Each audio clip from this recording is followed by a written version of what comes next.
way too. But it would be kind of funny if you push the button and I Mhm. didn't know it and we just kept on talking. That's right. But since we're not doing that, and I'm going to press the button now in a few moments ahead, Uh-huh. then none of that will be an issue because nobody will be none the wiser. Well, thank God, because you never know what's going to happen. I mean, I got an itchy nose, and I got a mustache hair that wants to point up, and that can get embarrassing. Oh, crap. I fibbed. We are live. Me and my embarrassing mustache hair. Welcome to the Trampled Underfoot podcast. Welcome, one and all. Mark Lindsay over there, Eloy over here. Let's get to this thing. What's up? Oh man, all kinds of stuff. I actually got a good phone call, but I got to tell you, it scared the heck out of me. I have a lean-to shed going to be built, and got a phone call. I want to say it was Friday, maybe no, it was Monday morning. I take that back. There's and they called me up. Hi, it's Laura from the shed plate. Yeah, okay. Hi, how you doing? She goes, we were scheduled to come deliver and build your shed on Friday morning. And I thought, uh-oh, now what? I've been waiting for this for a year. Not on them, it's just waiting on me to do it. She says, well, we were wondering, instead of Friday morning, could we come do it Thursday afternoon? And I'm like, Thursday afternoon. I quick get into my car. Yeah, sure. Come on by. You can do it today if you want to. She's like, no, no, no, no, no. What it is they're doing a build about 6 blocks away from me. And thought, well, they're going to be out here. Maybe we can piggyback the two and get it done. I'm like, okay, yeah, great, great. So I'm getting my lean-to shed a day early, and I'm happy Awesome. about that. So, but I just knew when I heard her voice there was going to be a problem. So, Well, you're gonna get a lean-to shed, and mhm. I already have a lean-to bed because the place where I sleep for some reason has leaned into my shape. Well, flip it over. That's a good idea. Flip it over and spin it around. But I like my little pocket. Oh, okay. Well, I like my little. There's a kangaroo video where the kangaroo baby uh, is way too old for the kangaroo pocket, but he wants to get in anyhow, uh, and his legs are sticking out, and he's trying to crawl, and he falls out a bunch of times. There's a video like that. It's hilarious, but he finally makes it, and it's like he's you can see its hooves sticking out, and he's like he doesn't want to leave the cradle. Let's say. every parent watching or listening to this now, when in the future, is going to be like, dude, I can relate. Come on, you're 36. It's time to move out. Hilarious. Oh, man. Well, I don't really have a subject, but I kind of have a subject. Just a few thoughts that are bouncing around back and forth. And I got to tell you, I feel a little bit vindicated. We did an episode, oh, mm, man, it's been a couple years ago, where we got to talking about phrases that we use every day that we have heard but never really seen written. So you get a lot of crazy things like intensive purposes and doggy dog world and straight from the gecko. I found out last week that there's actually a name for that. Those little misheard and goofed up phrases, they're called eggcorns. Ed, what? Eggcorns. Eggcorns. Eggcorns. Okay. And that name came about, and you can Google eggcorn, it's in the dictionary. That name came about in the late 80s. It was two linguists talking back and forth, and one of them was talking about a woman who was complaining that when she parked under an oak tree, acorns were falling out of the tree and damaging her car. And he was like, what?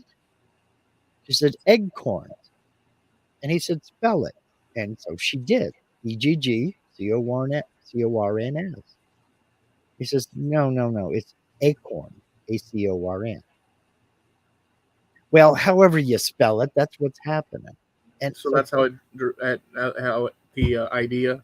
yeah, so they kind of were talking back and forth, and it just kind of stuck, and that's what they just kept calling it.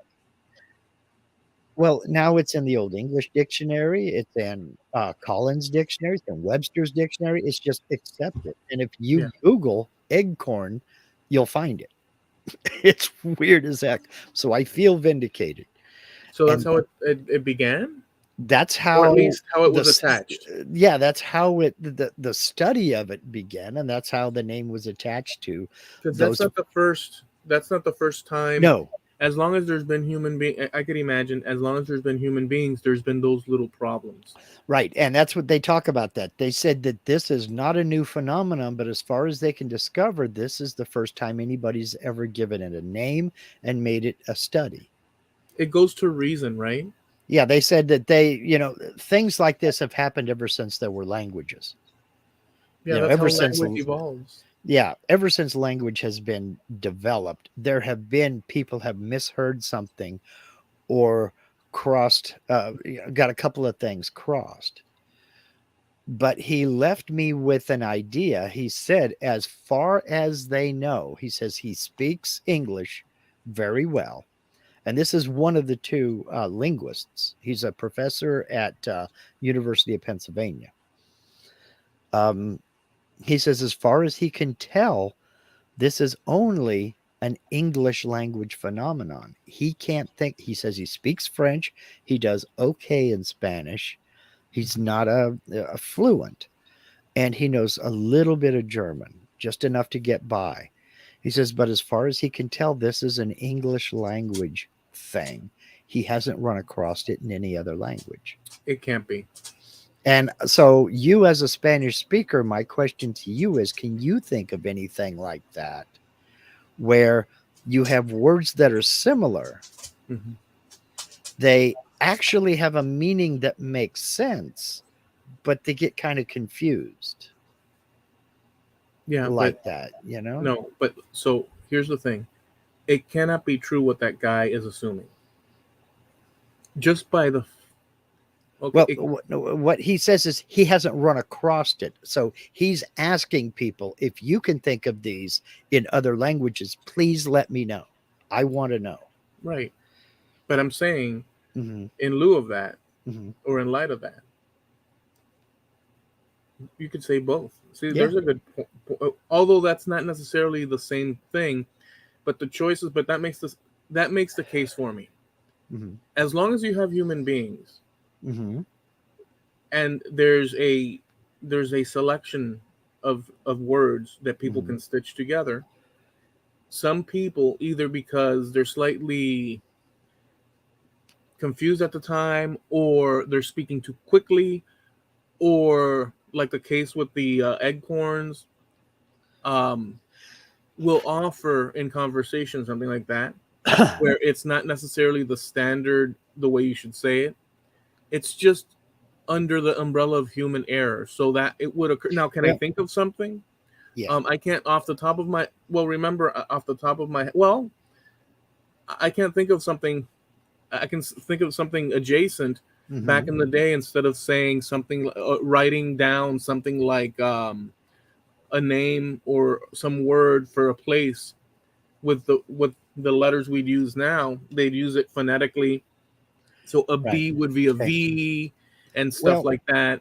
But go ahead, go ahead. but that's a little bit different. See, that what makes an eggcorn is it's a incorrect interpretation of a phrase, but it actually does make sense.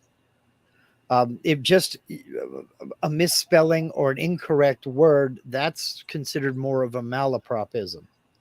But this is like uh, a, a bull in a china shop versus a bowl in a china No, I shop. understand the difference. I was just So saying something adjacent. yeah, so it's kind of a specific thing. But go But ahead. did I'm but sorry. did but just to be clear, you did hear when I was saying, because I'm curious about just this side thing. Okay. In order to respond to your question, Hmm. I was thinking through, Oh, okay. and I offered you in clear English, and this is not to this is just to see because I'm curious. Hmm. I did explain the difference that I was deviating from what you were from the Oh, okay. boundaries of what you said. But Okay. my question to you, well, no, the reason I'm saying this is my question to you when I said that, and I guess one would have to replay it to even see what the hell I said in its actual form. But since we're both speaking English and we're talking about language, and you said Hmm. like I'm listening to everything you say, like detailed. But my question is that as a side thing, did you hear me differentiate, and were you the difference between what you're saying and what I suggested? Did I you guess hear I me? missed it. I guess I missed it. Okay, okay, because then you reiterated your Mhm. explanation, but I had Because I thought you were getting into different, to differences in spelling and spelling mistakes, and I wanted to wrap it, I bring it back. was, I Mhm. was as an associated thing. I said, Okay, I I get said, it. I know it's not the same, but so I Okay. was curious. Well, the reason, so although this is slightly deviating, I was curious because here you have two perfectly, um, I guess you'd call standard English speakers, you and I, and Mhm. it's not just you; it could be me. Again, like anything we ever talk about with these things that I bring up, Yeah. um, we are both talking the English language, but this um, offering that I gave, it's sort of working out what you were saying. You missed a few phrases and whatnot of Mhm. what I was saying, either by not paying attention or you were thinking ahead or some combination of things, which we all do. I do it too. Um, it's in that moment when two people are talking, and let's say it's not you and me. Let's say it's two blokes sitting. Mhm. By the way, blokes is something that Americans don't use, but I brought Not it in much. because I have it in my memory bank. It's something that would happen with two people sitting on a bench in a Mhm. park where they're talking with each other, and one person is giving the other person information, but maybe a chunk or two is missing, and they're both speaking English, let's say, and all of a sudden the other one goes in and said and retorts without that missing information. Then the one guy says, "Well, wait a second, I explained," and then all of a sudden you have escalation, kind of like Well, Crimea and stuff. In any given scenario, you could have escalation to the degree that it was. My point is this: even within the English language, and we'll get back to what you're saying, but just this is part of like linguistic and this and that. Even within the same language, the assumption, and I harp on this because it's one of the things that I've come to understand, and it's not a weird thing. It's a very common understanding thing, but people don't think about it, and therefore it's so simple that people don't think about it, and then there you go.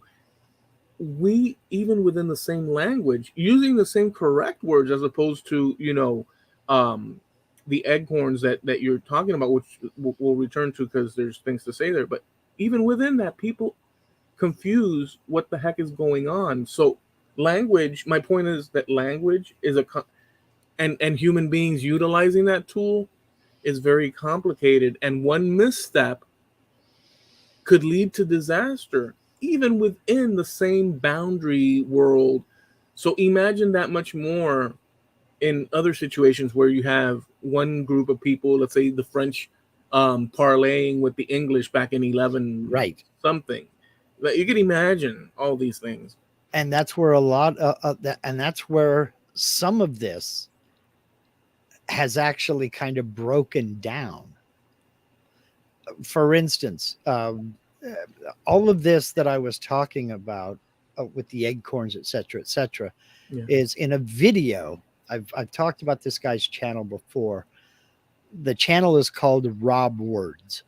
He is a budding linguist himself, and he makes YouTube videos on words from Old English and how they've morphed into new modern English that we use, and from other languages, etc. And he was talking about this, and he said that the way some of these come about are through interactions between people of two different languages. For instance, he's the example he uses is the Jerusalem artichoke. It's a root vegetable that's native to North America. It's got nothing to do with Jerusalem, and it's not an artichoke. But where that name came from was English speakers talking with Italian speakers. The word for this plant, it's a member of the sunflower family. The Italian name for that plant is Gerusole, which became anglicized into Jerusalem. So that's where it got its name. So the misunderstanding, the mispronunciation, and the eventual anglicization changed an entire word. Instead of meaning of the sun to a holy city in the Middle East, you know, that have absolutely nothing to do with one another. Mm-hmm. He said the way it's got its name, artichoke, is worthy of 100 documentaries because it's so overly complex. No two people can agree on how it was done, but it's not an artichoke, even though it's called an artichoke. So there was a lot of that involved with going from one language to another. You may say something thinking you're saying, I want to buy that horse. But what you actually say is your daughter's pregnancy brings much joy to the village. Not what you wanted to say. Yeah. Yeah. At all. And that's if you're lucky. Yeah. It's so complex because, well, there was an article from FIU, Florida International University. Yeah. And it became a big deal. And people had very harsh opinions one way or the other. And what this is adjacent to what you're saying, it's not within. Yeah. And I'll before I say it, I'll give you an example of a confusion, but it's not exactly key word here. It's not exactly what you're saying, but it is a confusion of word of how to spell or write a word, which could lead into worse things. So I'll give you an example. You said, does it happen in other languages? You said that I'm bilingual, and so what could I think of? I can't think of anything exactly to what you are requesting right now, but I'll give you an example of a corruption of language. Me having 1 foot in the English world and 1 foot in the Spanish world. And even that is a problem. So look, I'll preemptively say this before I say what I was preemptively saying in order to say what I was preemptively saying. We should, if we were faithful to ultimate truth, which it's not necessarily what we're on about, but I'm using this as an example just to put it out there. You and I would have a show called Trampled Underfoot, in which you and I sit here in our respective areas as we do. And instead of saying anything, in order to stick to the faithful truth, you and I should sit here for the hour and a half show in complete silence.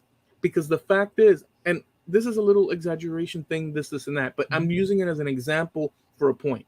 Because it is only in that moment of complete silence that no error can occur, is what I'm getting at. Because once you introduce humans and gabbing, the snowballing effect with one word, it could be the interjection of the word red instead of Fred or bed or head or whatever. And which red?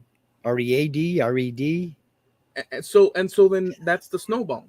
But anyways, I said, because I started this by saying 1 foot in the English world and 1 foot in the Spanish world. Right. A person listening to me saying that, compared to what I mean,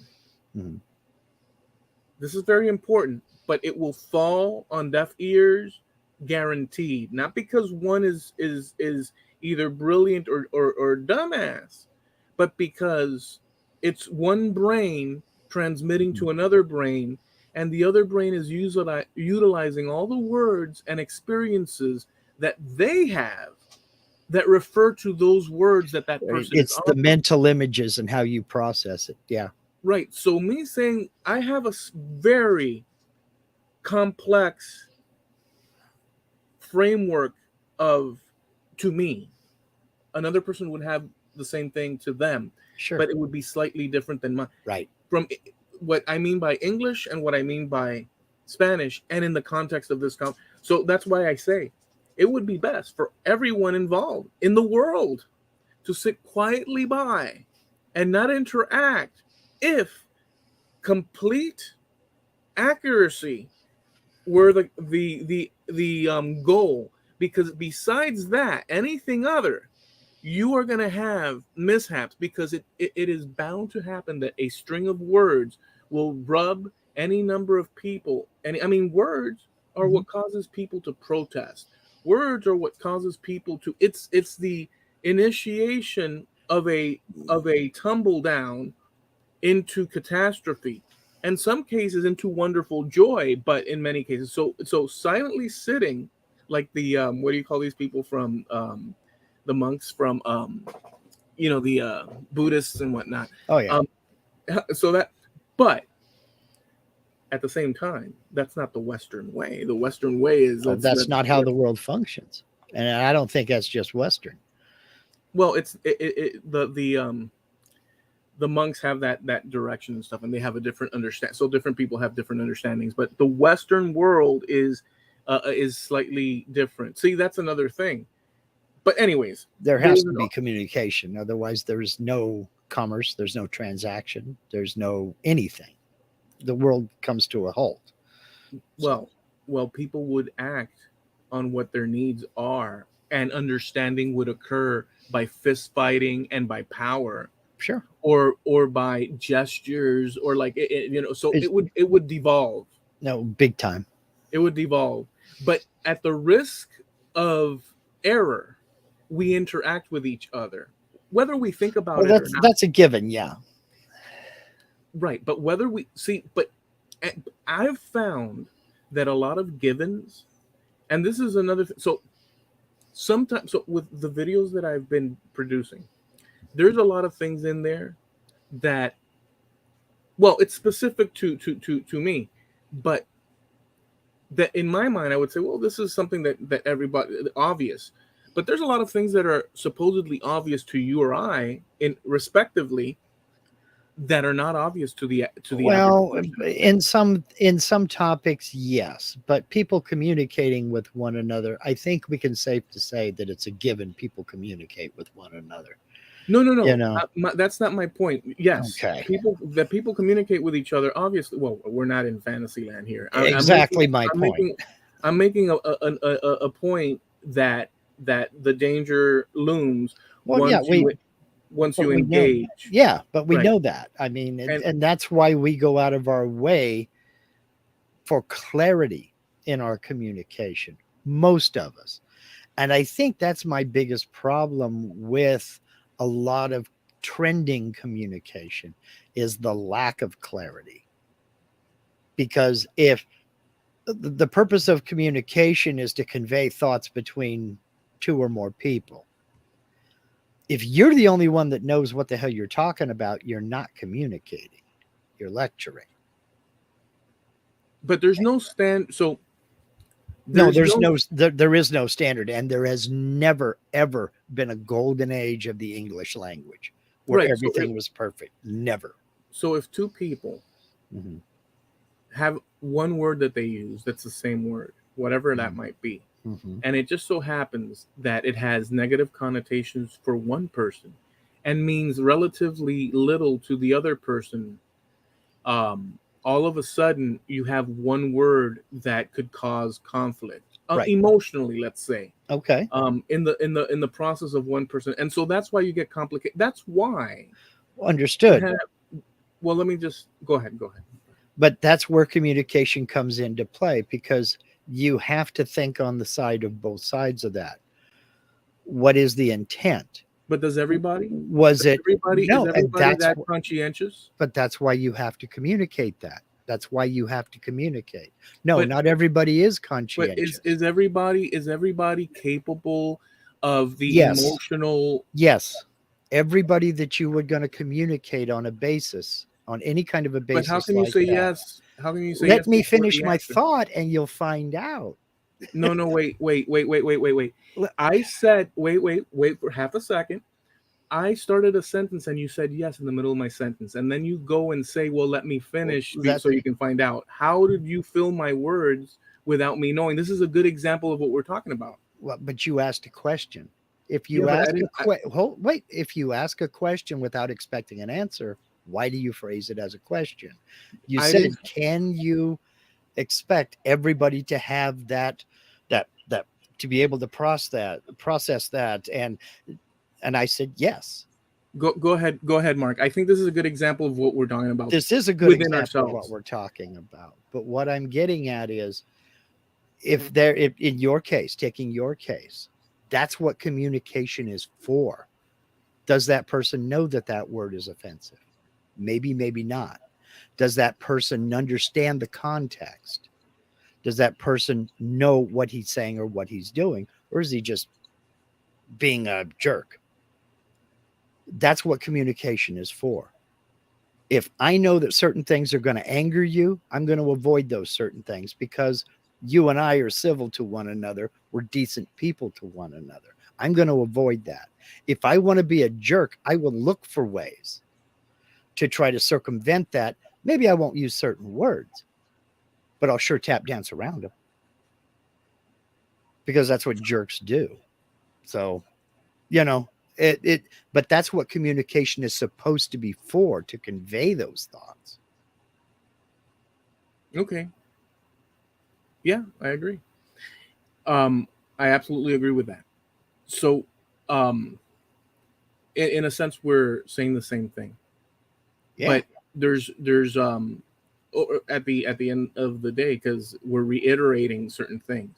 Yeah. Um, so so going away from that into to what I was going to say, there was an article from FIU, Mhm. and in it they were talking about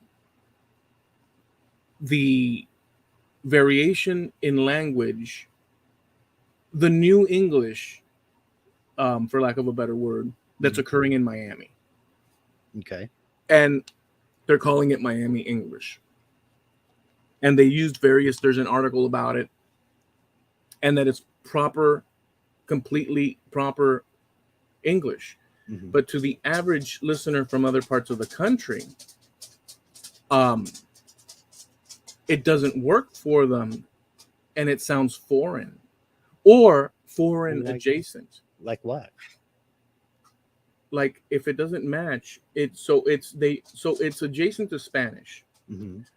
and since it's adjacent to Spanish, so what happens is this. This is so I just wanted to go, but you asked the question, so which is going to open up a Pandora. So in Miami, so okay, I'll say it like this.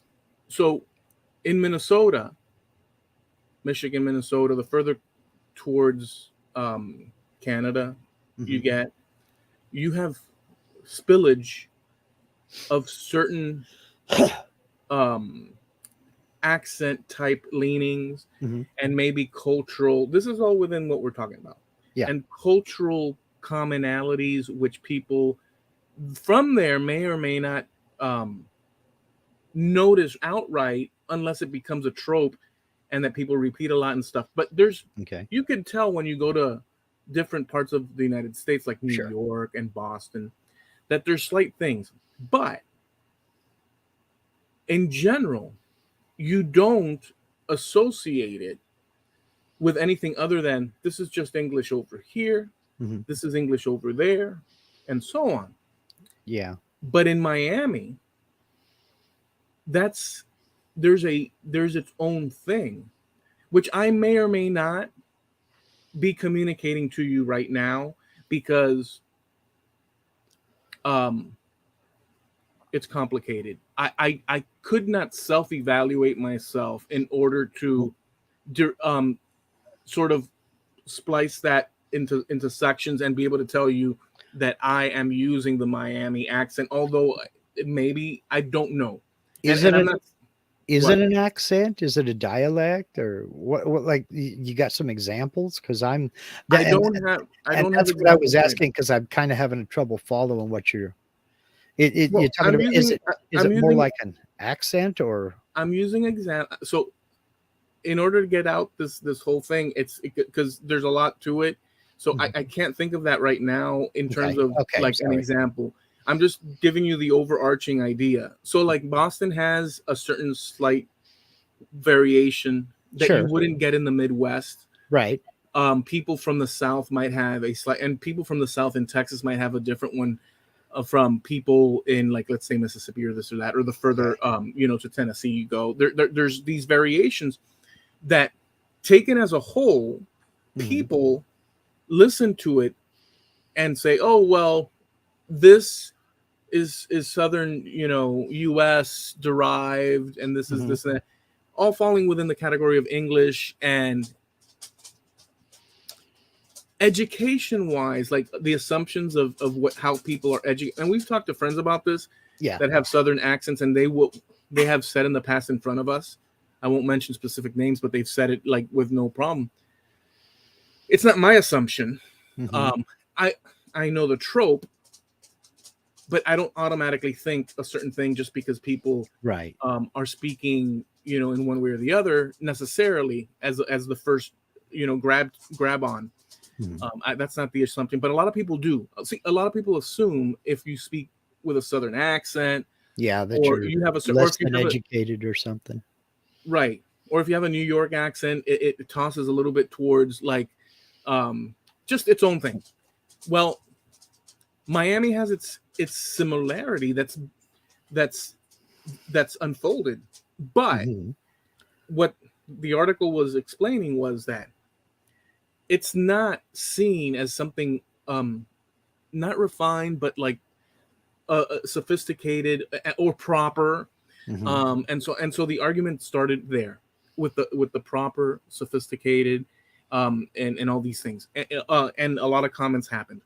The thing is, one of the explanations is that the Miami English has developed within Mhm. the last 60 years, and therefore it's too young for the broader society to even have a reference point that makes it stand. So like at one point you had your New York with people coming in from other parts, um, and these people spoke funny to the people that were there at that time.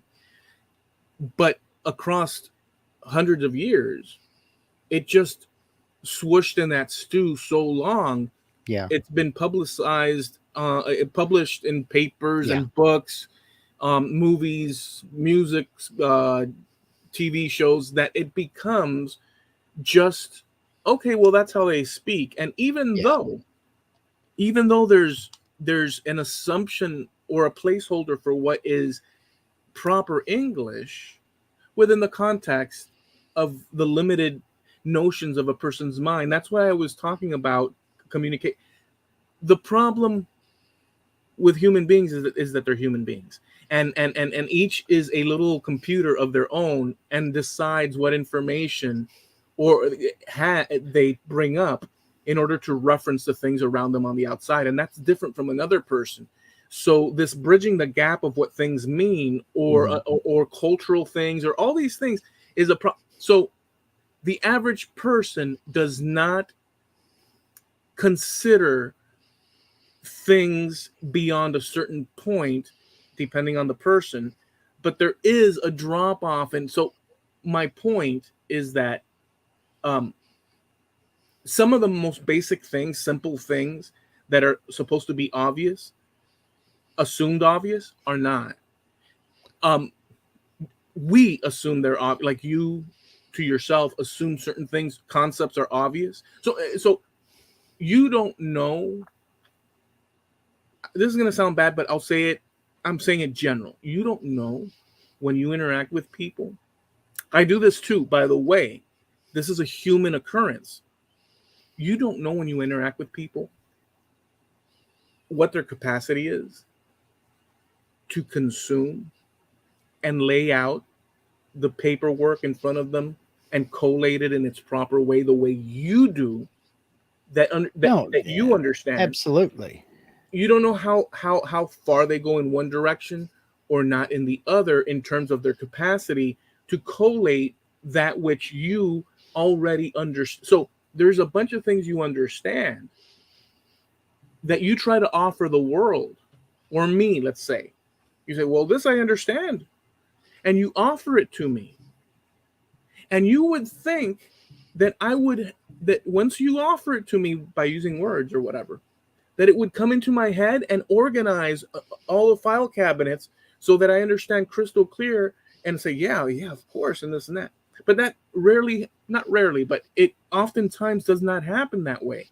And You that's not proper communication.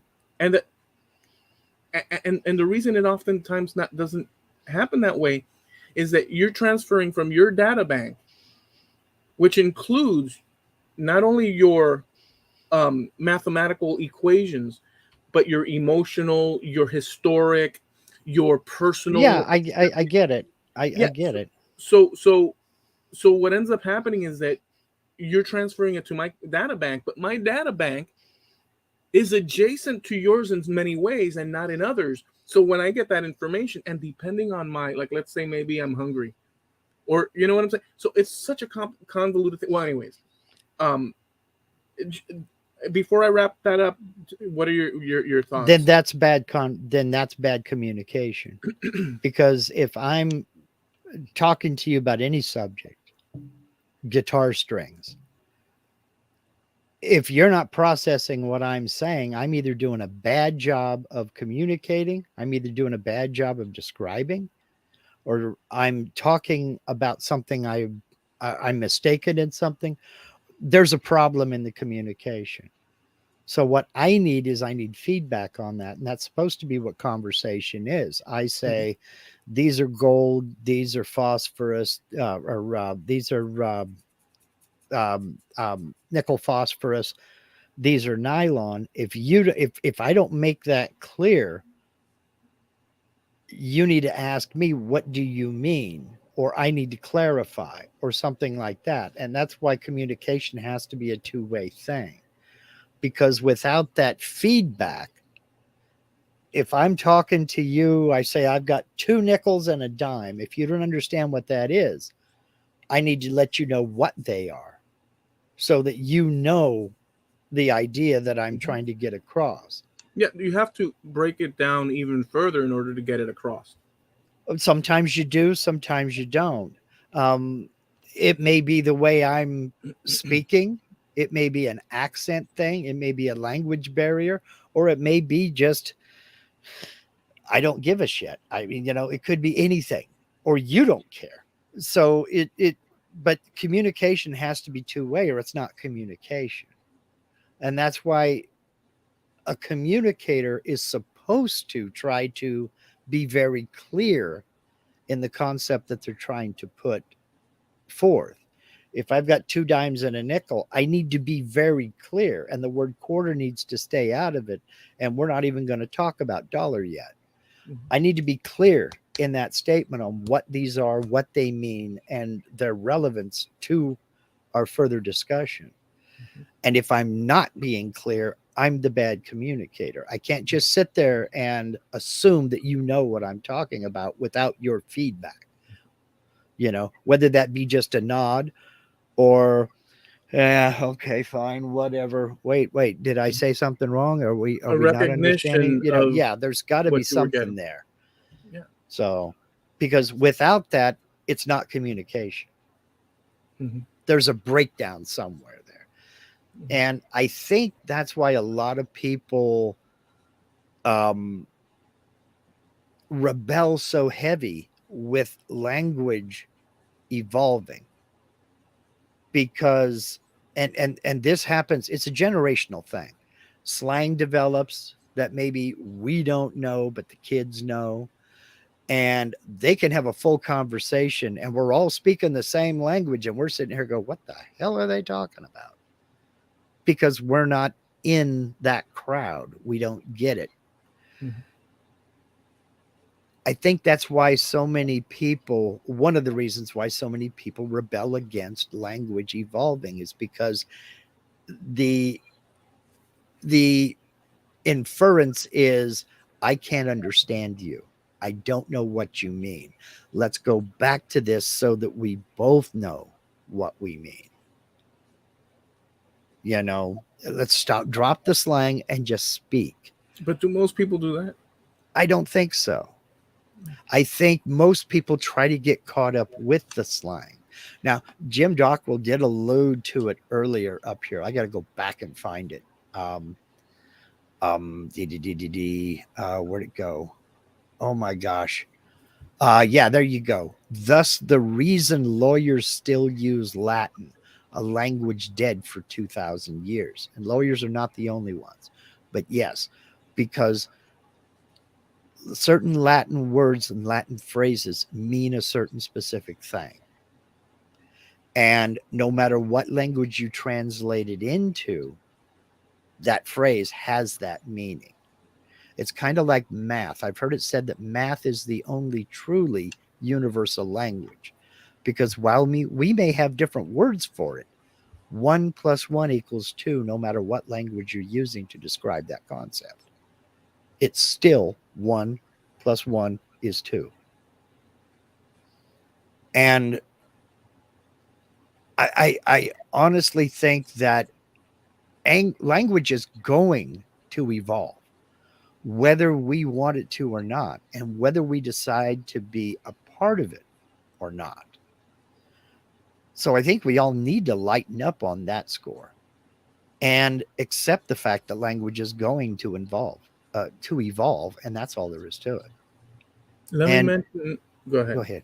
No, go ahead. I was going to say, and maybe try to be a part of it, be with it. I don't mean be with it in the sense that, yeah, I'm with it. I mean, understand it, learn it, know it. You know, otherwise you're going to be left out in the cold. So the Latin, I'm just going to say this as a matter of historical thing. The Latin, Latin. Many people would not know. Some people would. Some people, but Latin was the all-encompassing standard across Europe. The Romans propagated it to and fro, from the British Isles to the coasts of Spain, out and towards the eastern side of the empire, into Africa, into the Middle East, and the planet Jupiter, and the stars, and the galaxies colliding and exploding, and U2, the rock and roll band. Point blank. All you have to do is open a couple of books. Now, they propagated, the Romans, this law ideas, and these phrases, which lawyers use, because they mean a specific thing, like you said. Right. But I just as a thing, although they do use that, the other stuff is in English, like in yes. of our world. So, but they do have those, I guess, place markers for these concept ideas that are very specific and whatnot. So yeah, but this idea, so although not a language in use and stuff necessarily, it's used in religion, because it's the framework language and culture that derived from it that participated in the creation of just the broader Western world, whatever that means. Unbeknownst to millions of people that speak English today, talking about understanding, if you don't know, how American can an American be? Here's the thing. How American can an American be? How really American can American be? If they don't understand where they come from, how their language was developed, how their country was formed, partially so is what they might know, partially so all these things. The answer to that is they can be completely American. Sure. But not very nuanced in their understanding of the world around them. And therefore, due to that, another door open for error and confusion when someone stumbles in holding the Chronicles of Noria and saying, hey, folks, how about this? You have just an oasis, or not an oasis, a desert, when it comes to understanding things. But That that's that is another cake layer mhm. into this understanding thing. So since it attaches to um, Latin as something, well, damn, this Latin, it's a Latin, although not used today, is basically for goodness sakes, English is completely utilizing Latin Yeah, letters, completely all of it. understood. But the So fact that like the legal profession is still using Latin for certain phrases, yeah, they will have entire courses on that phrase, an entire 2 days in class of study on what this phrase means. And they do that so that everybody is on the same sheet of music. And there's a reason we use that phrase too, is because music is another one of those universal languages. If you sit down and you something, write a piece of music, and then you take that to Belgium, to somebody who doesn't speak Spanish, doesn't speak English, but they can play piano, they can sit down and they can look at that score and they can play it. Okay, that's another one of those universal languages. Each one of those little dots and each one of those little lines on the treble clef in that measure of music has a meaning that's understood by everybody, and there is no variation on it. That's the reason why they use Latin in legal documents as well, is because that phrase means something. and in science, And in science, in medicine, there's Greek in there as well. But yes, these phrases have a meaning that are, I hesitate to say sacrosanct, but more or less sacrosanct, because they mean something and that's it. There's no interpretation. yeah. So I just wanted to add that Latin, although not for the sake of Jim himself, but just in general for the conversation, and whoever stumbles across it. And plus, I wanted to exercise the that understanding.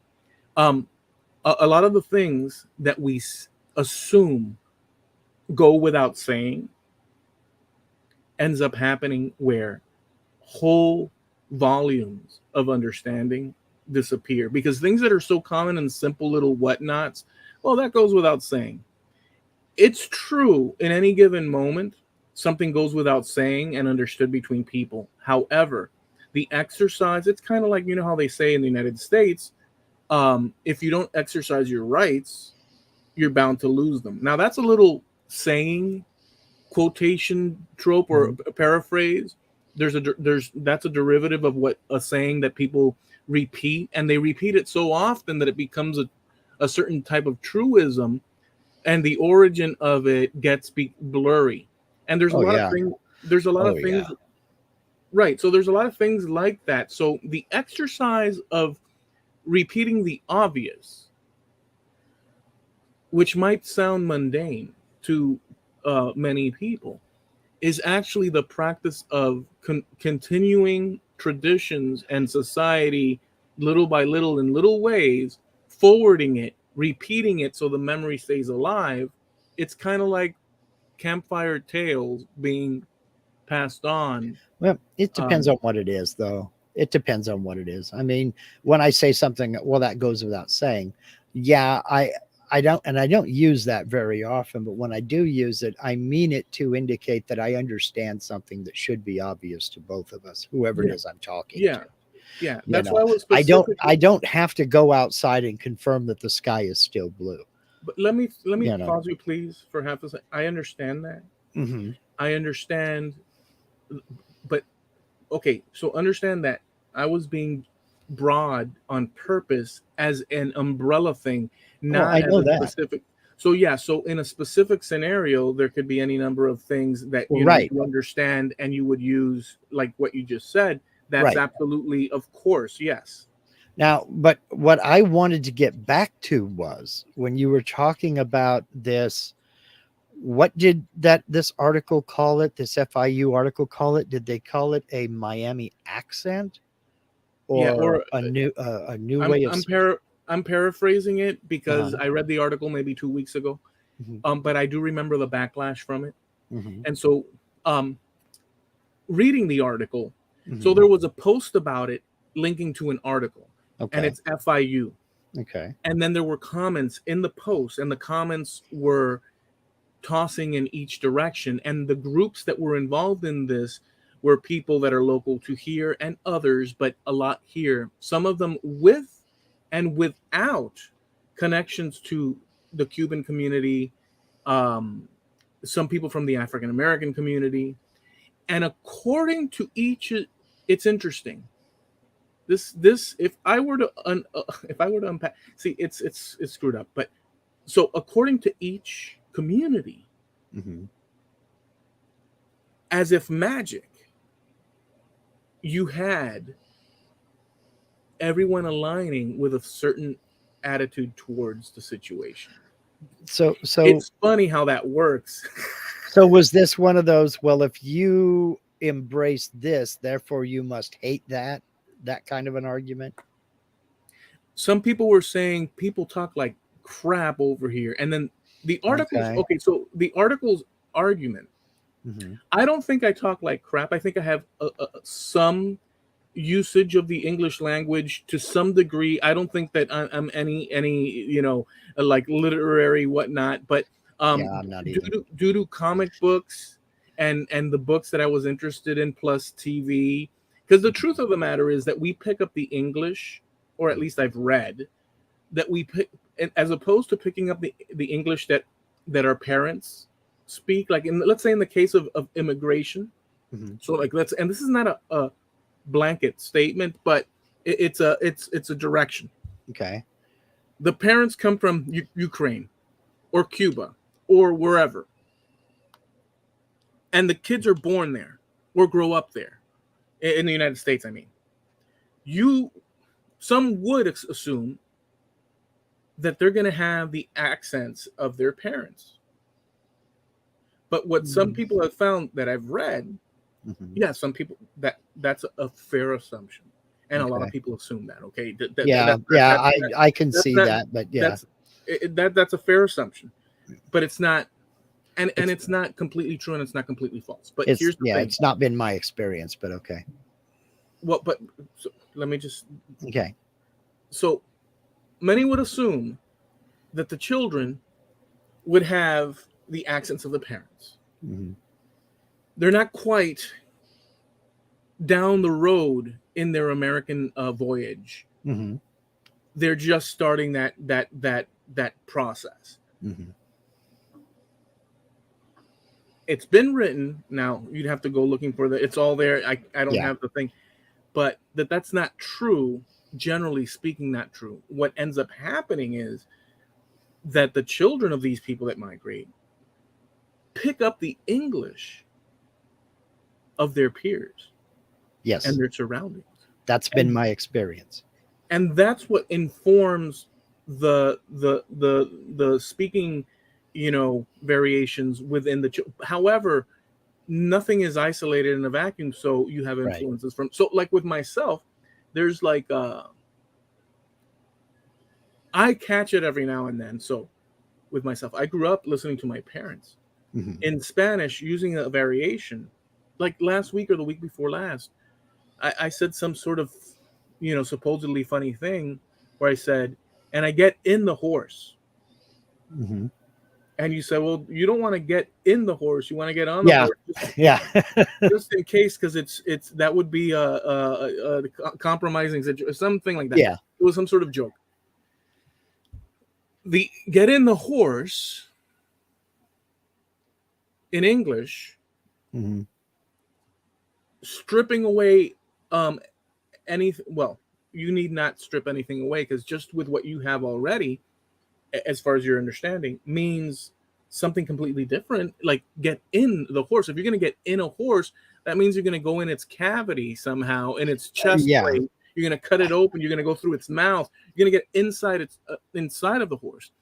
However, in Spanish, you mount the horse, but instead of but the complete sentence, I'll say the complete sentence in Spanish. This is the complete sentence in Spanish.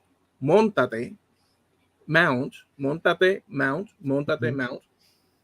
en el, in the caballo, horse. Móntate en el caballo. Móntate, Mm-hmm. mount yourself Mm-hmm. en, Mm-hmm. and so it could mean, and I'm playing this by ear as we go. In Okay. Spanish, it means get on the horse. But if you're an English speaker with Spanish, as well, Mm-hmm. parallel, and you're not an expert Spanish, whatnot, and stuff, and you live in Miami, and there's certain things that are repeated so often, you might. Now, this is not a foolproof, Right. um, like happening every time, but it is a variation that would occur because you have influence from a Spanish world. Is there a little bit of a crossover there? Yeah. Okay. You're using words and you're using English words, but some concepts or some traditional things that you've heard so much, Mm-hmm. you just translate them over. We've talked about this. Yeah. You just translate them over to English in order to fit both that idea. And anybody that doesn't have their positioning in Miami will start to notice little variations like that. Now, Okay. my English, um, I can't self. It's very difficult to self evaluate one's speaking patterns, Yes. and accents and all these things. So I can't self evaluate these things because I'm controlling the machine. Mm-hmm. But I can tell you that I remember a friend. He was Honduran growing up. We used to go to church together, and this Honduran family moved early on, before I met him, to Tennessee, Mm-hmm. and perfectly fine English speakers. These people, like my friend, is Honduran and speaks perfectly, or born in the U.S. of a Honduran parents. I don't know what the variation was there, but the point is, he spoke perfectly fine, educated, Uh-huh. whatever that means, English and whatnot, or at least to my hearing. They moved to Tennessee, and he told me a story one time. This might sound a little, but it is what it is. Just so you have an idea, he moved to Tennessee, and he was in class, and in class, at one point, they were doing some sort of English reading or this or that, and the teacher and the kids started laughing due to um, them laughing about Southern accents.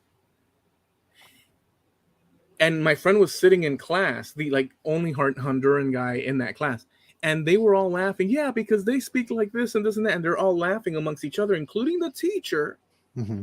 about Southern accents, like the backwardness of certain accents and whatnot. And my friend was sitting there from Miami, originally of Honduran heritage and whatnot, so he was bilingual, and he was hearing these people talk exactly the way they said that Uh-huh. the people they were joking Yeah. about talk. And he was just sitting there and he said, I can't believe this. And so here's the thing. He was witness to, now, one, these Tennessee people, With Southern accents. these Tennessee people with Southern accents, as a general rule, I'm assuming, without any qualification, other Having than, lived in Tennessee, I can confirm. no, but let me get my idea out. Mm-hmm. I'm assuming, that's my only qualification because I don't know it, Mm-hmm. but I would guess that they're perfectly intelligent and capable of everything from A to Z within the normal spectrum of human variety and whatnot and this and that. And yet, because they didn't have the magnifying glass or the little door that opens the path to or the mirror that opens the path to self-evaluation and perspective, because they're living in it, they could not find head or tails. They could not even understand in their worldview that they were actually cracking up about the way they speak. Yes, that's exactly where I was going with that when I said these people with Southern accents were ragging on people about Southern accents, not even seeing the irony of And their my friend statements. and my friend had a window because his experience. Well, but this is key as well because we could miss we could miss the landing. Mhm, My this is also a given because I've already given the story, but it's mhm. worth like so all the elements of the story are already given. So Yeah. so all the things you would assume people would gather from this, like the lessons. Mhm, But here's the thing, it's worth saying just as a reiteration. My friend with a foot in two worlds mhm, had insight on people from a region of the country that may or may not think they have it all figured out in mhm, terms of what's what, when the truth is that they do not have it all figured out. They don't have the ability to self-reflect what the heck how they're perceived. And so this condition is not so to finish it off. This condition is not um, a finger wagging at the Tennessee people.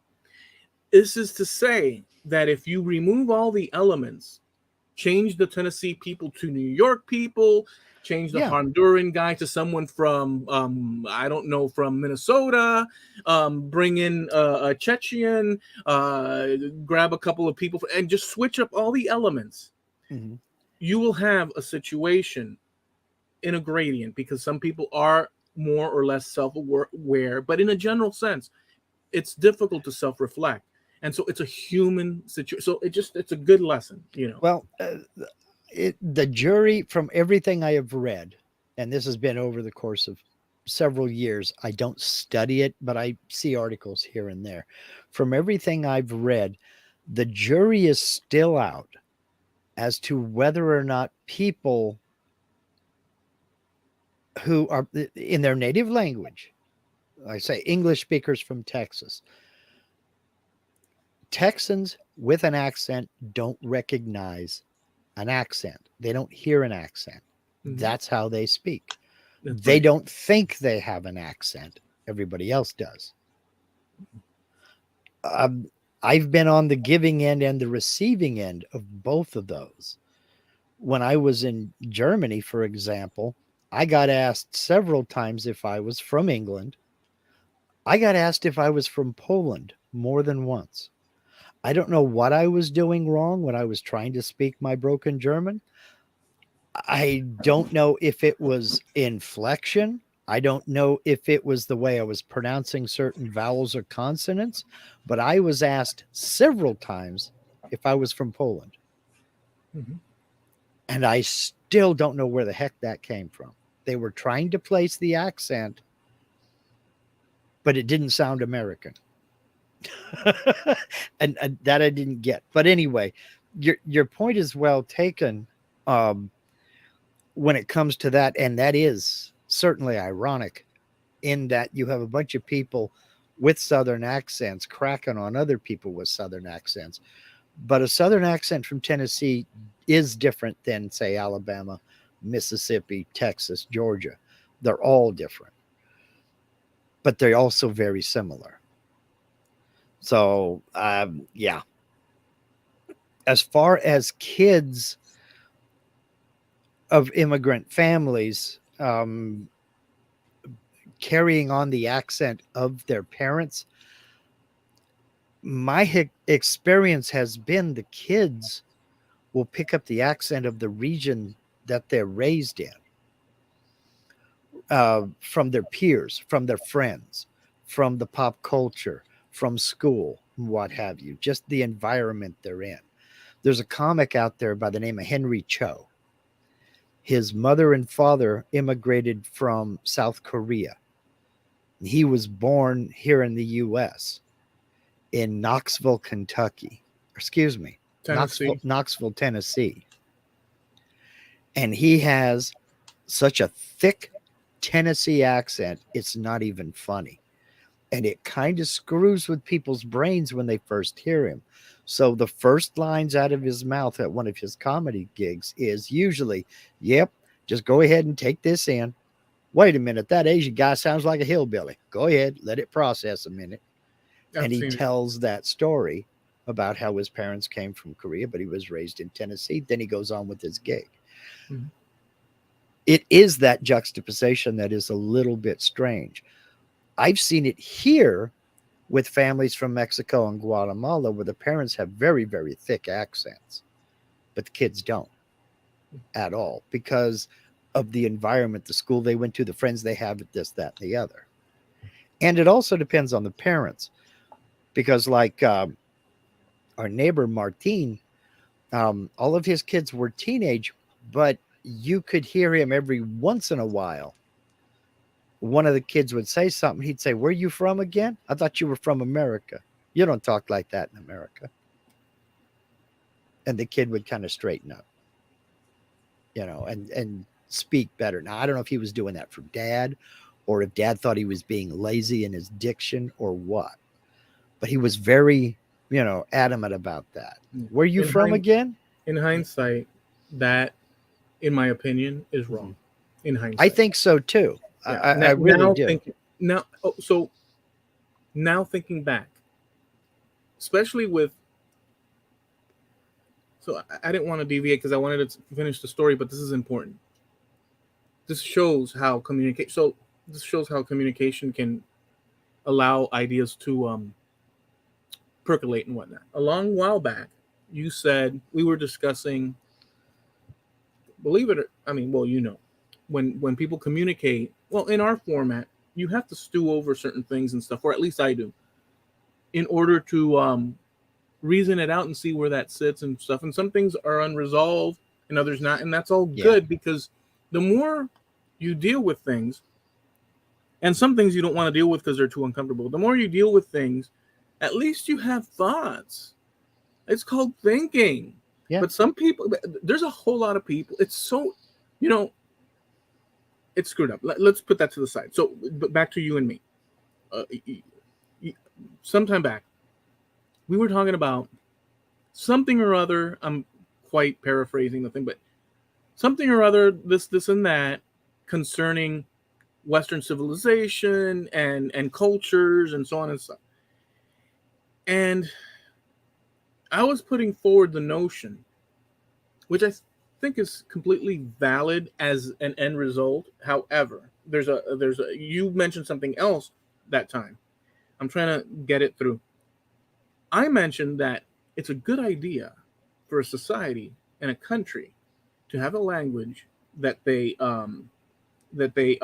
coalesce around in order to it congeals the culture, everything we've talked about understanding each other and all these things.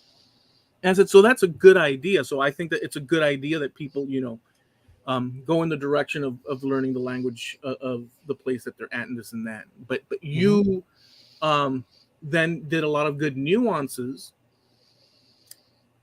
that doesn't necessarily have to contradict and doesn't the point that I made, but it makes it more nuanced. And you said, well, the U.S. doesn't have an official language. No, we don't. And I knew that, but I never focused on it because it's never been on my radar. Yeah. There goes to show another thing. It hasn't really been on my. But English doesn't, or the U.S. doesn't have an official language. And you said something to the effect of no, that people grow and learn and stuff, and it shouldn't be like that. That's so you were making points that I took and thought about and stuff. I don't know what the subject was. It was more complicated than that. But long story short, I still believe, as a matter of utility, that people should learn. So, English is widely spoken in the United States. Mm-hmm. The documents that founded the country are in English. Well, Yeah. well, let me just say. Yeah. Well, no, go ahead. Go ahead. Well, I'm agreeing with you as you go along. Yes, yes, yes. So, and culture has developed in such ways. At the same time, we have this thing that we're talking about today, where you have groups that are coming in, and we're always so. There's a lot of mistakes that current day Americans, not mistakes, but unbeknownst to them, it's just that within 5 years, everything changes in certain ways. Within 100 years, things that were commonplace are completely forgotten about. Yeah. And concerning history in general, there's so much that one does not know, but just cracking open a book or an article or a couple of them little by little, every time you do that, you butcher, you stab to death ignorance. Um, in small ways, maybe not important to most people or to some people or this or that, but you little by little, and the reason that that might be important to some people and not to others is because maybe a clearer picture of why they're standing in the geographic location with the situations that they find themselves in is it might be important to others. It's Yeah. just moving through life like a Yeah. marionette thing. Well, So well just to say so well go ahead. well, not only that, but people change as they grow as well. 20 years ago, you may have had some passing interest in your ancestry, but nothing compared to what you're doing now. So you have changed and grown as you matured. So things that weren't important to you when you were 15 are now vitally important now. That's a There are good point, yeah. things that I'm learning at 62. There are things that I'm learning today that I should have learned 30, 40 years ago, but I wasn't interested. Now I am. That's not So the I'm only having to problem. focus on that. So, I agree with you that there's things that so I agree with the thing, but I wouldn't I wouldn't file that, and I know that you're not doing you can only say one thing at a time. So I know there's sure. other things, but I wouldn't file that as the only issue that of interest and what of you should have known because there's parallel issues going on. So for True. instance, I hate to say it, you might contradict it, and I don't want to go down that rabbit hole, but I have to say because I've said it before. It appears, it appears. I could be wrong, and it would be. I think it's reasonable. There's so one thing is interest, and the stage in life that one picks up a hobby or an idea or what or a concept or an interest in going further down some sort of rabbit hole or Mhm. growing in some sort of way. And not everybody's the same. You're right. Like there's all these things. I can't disagree with that in any way because I'm not a scientist measuring it, but it seems to be the most reasonable objective thing to do. Anyways, so within that, without doing some sort of study, I have to say that that's very reasonable and even keeled Well, a way of looking at things. But um, I always go to the problem that I recently the variation that I find as a truism. There's the category for me that in my mind I invented, but I'm sure it's been out there forever. I know I didn't invent it, but I'm just saying that it's my realization, and I put my foot on in the dirt and firm okay. with it. You have the variation of ignorance that belongs to all of us, Hmm. without a doubt. There's no way from the president Sure. to the baggage handler at your local whatever. Um, and then you have the category of persistent ignorance. I don't have a problem with ignorance. Zero. Why? Because ignorance implies you don't know something. It could imply other things.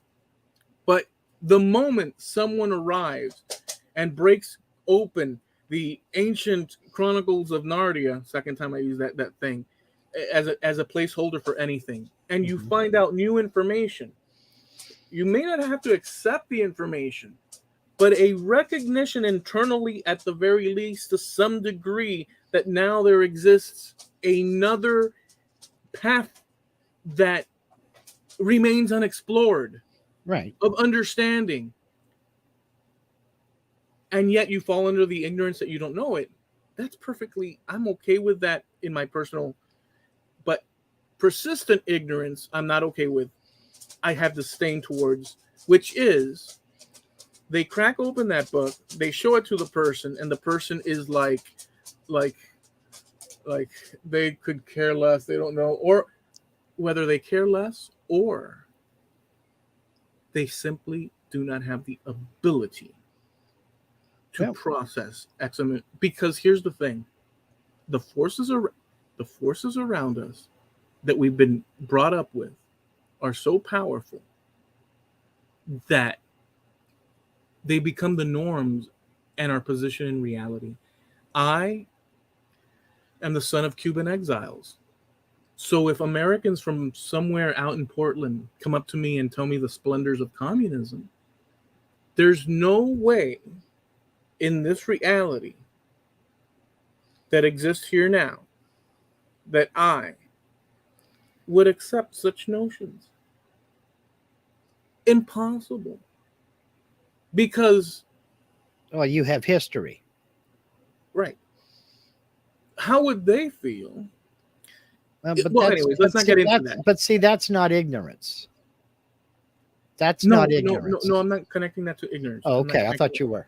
The connection that I'm making is so we already, or I already tackled the ignorance thing. And Okay. as a derivative, I ended up by saying that we have our personal positions in life, Right. our realities, and those realities are hard to break. So in the context of information coming to you, although I feel very confident that that's the case because I have personal experience, like you're saying, but as an example variation within what I was saying, we have a reality built around us that informs us of who we are in this world, the things that are value in this world and standards in this world. An American guy with X amount of tradition from their area and the broader country will share many similarities in fundamental feelings about, the value of certain standards from someone in Ukraine, let's say, living in some, but there's a lot of variations in it too. So we do share commonalities of standards, but the standards are different depending on where you're standing. And then there's the factor of experience that you just mentioned. So long story short, against us goes, I'll just wrap it up with this. The ignorance thing and then the persistent ignorance. We have the persistent ignorance, which I'm not fond of, due to the fact that it's a person that will just simply they don't want the information. It's inconvenient for them, or they can't accept it, or they don't have the capacity to accept it. And within those basic categories, one of those categories of a situation where someone could not deal with it is if um, they have an experience that's different than yours, or they lack an experience, like you suggested. Well, So, yeah. but uh, Jim Dockrell makes an excellent point. Not so much persistent ignorance, but willful ignorance. Well, You let's can say try that. to give them the information, and they just don't want it. Bring They it back up. they just Thank don't you. want it. Not So, accepting facts in lieu of their own misinformation. so I covered all that. One of them is what Jim is like. But I just covered all that. yeah, understood. But but here's where I was going with this. Okay, I don't classify that as ignorance. I classify that as an agenda. Talking specifically about what Jim is talking about here, willful ignorance, not accepting facts in lieu of their own misinformation. I don't call that ignorance. I call that an agenda. So I take those people out of the ignorant category. They may be truly ignorant. But if you are 100% convinced that the sky is orange, and there is nothing I'm going to do that's going to change that, so I'm not going to attempt. Let me ask you this question. I don't think those people are ignorant. I think they have a position, they have an agenda. Fine. I don't have time for you. Let me ask you this question. Are there people out there, or could you imagine this as a reasonable idea, that there are people out there that grew up somewhere, and because mommy and daddy and their mommy and daddy and their mommy and daddy's daddy passed down certain truisms that they themselves accept it flat out and Without question. Yeah. without okay. Oh Do yeah. you Oh yeah. I've okay, met such people. Yes. okay. Now,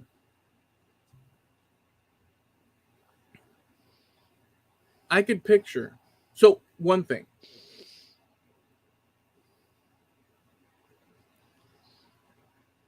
This is so if you grew up with loving parents, of which when you were not able to take care of yourself, they did so.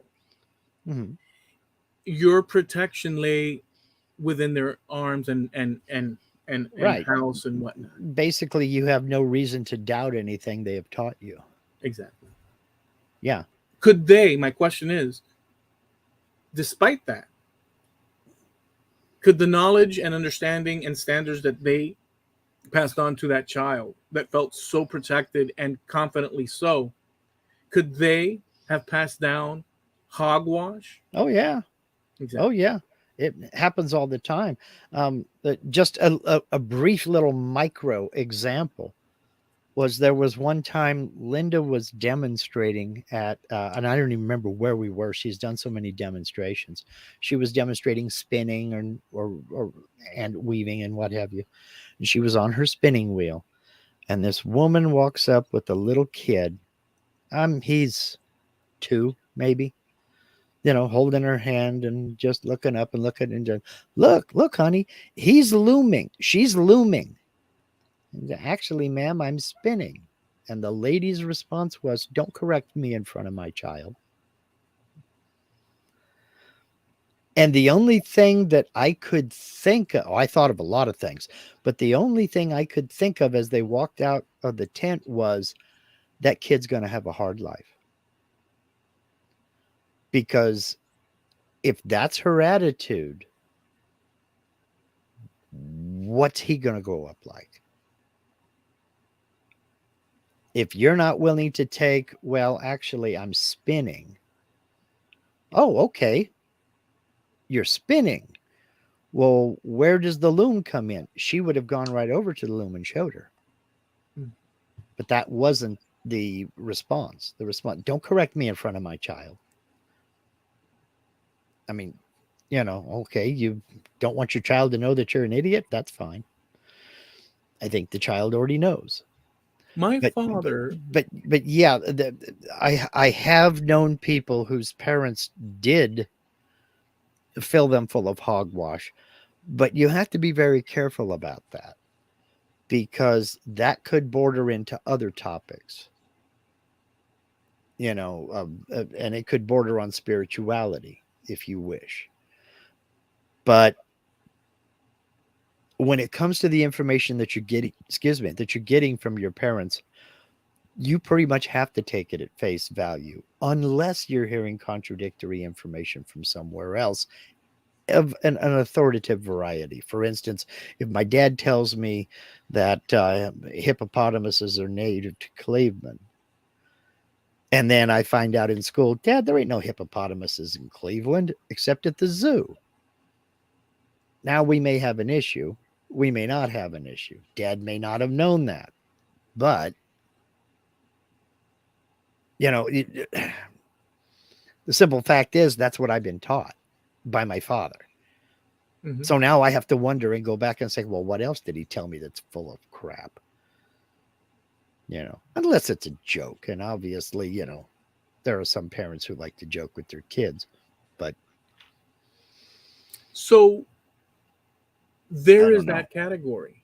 Yeah. And Well, depending on the thing, so if it's something like religion, um, there's really no, I there's personally, really no, what's that? go ahead. I was No, going no, to no, say, you go. personally, I think we need to leave a hands off, and I don't mean you and me, but I think we as a society need to keep our hands off of other people's religions because it's none of our business, You, collectively speaking. so I can say it like this. The number of available categories of Hmm. which this situation of parents handing down hogwash to their offspring Hmm. um, are, the amount of Sure. categories, is endless. Oh yeah. This is just a generalization. Sure. If you go and speak of a specific thing, because the topic currently was ignorance and persistent ignorance. Hmm. Um, and then we went into these things. Um, this is all dependent on when it crosses into a situation where you have people believing a certain thing,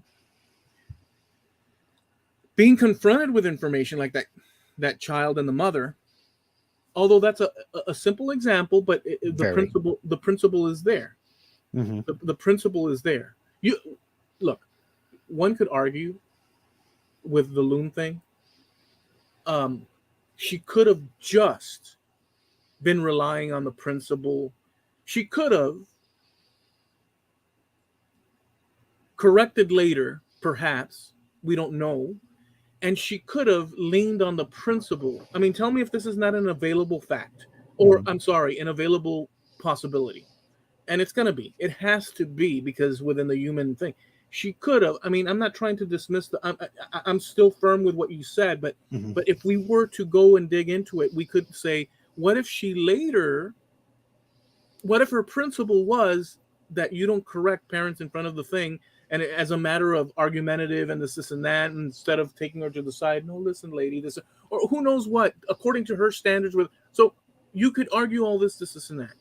There's variations in any case that you could dig deeper and get more complex and stuff.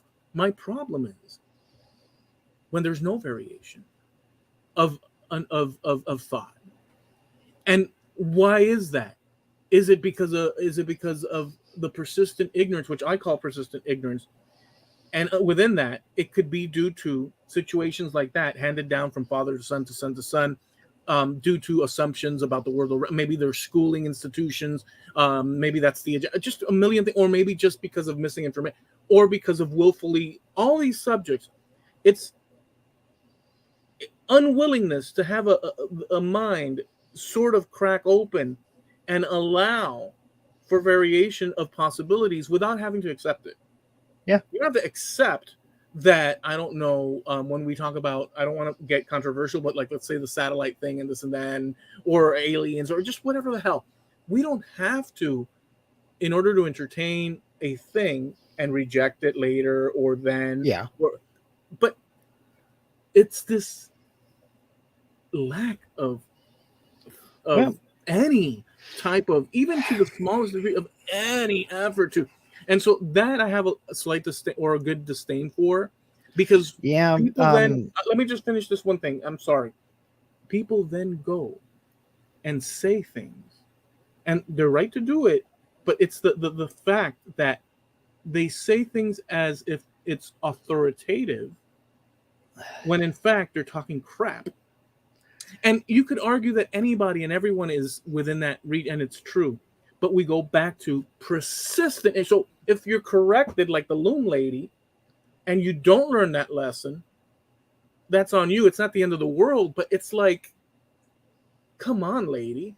So that's sort of where my little pet peeve is at currently. Yeah. And well, ignorance can encompass many, many things. There is interest, there is priority, there is all kinds of things.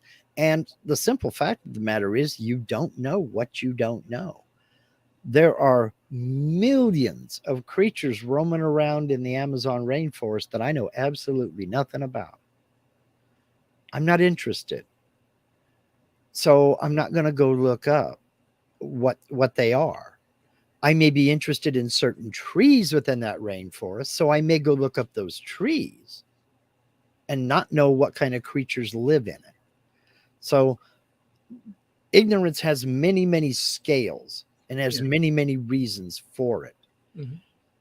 Just simple, I don't know and I don't want to learn, I think is a closed mind, and I think is a problem.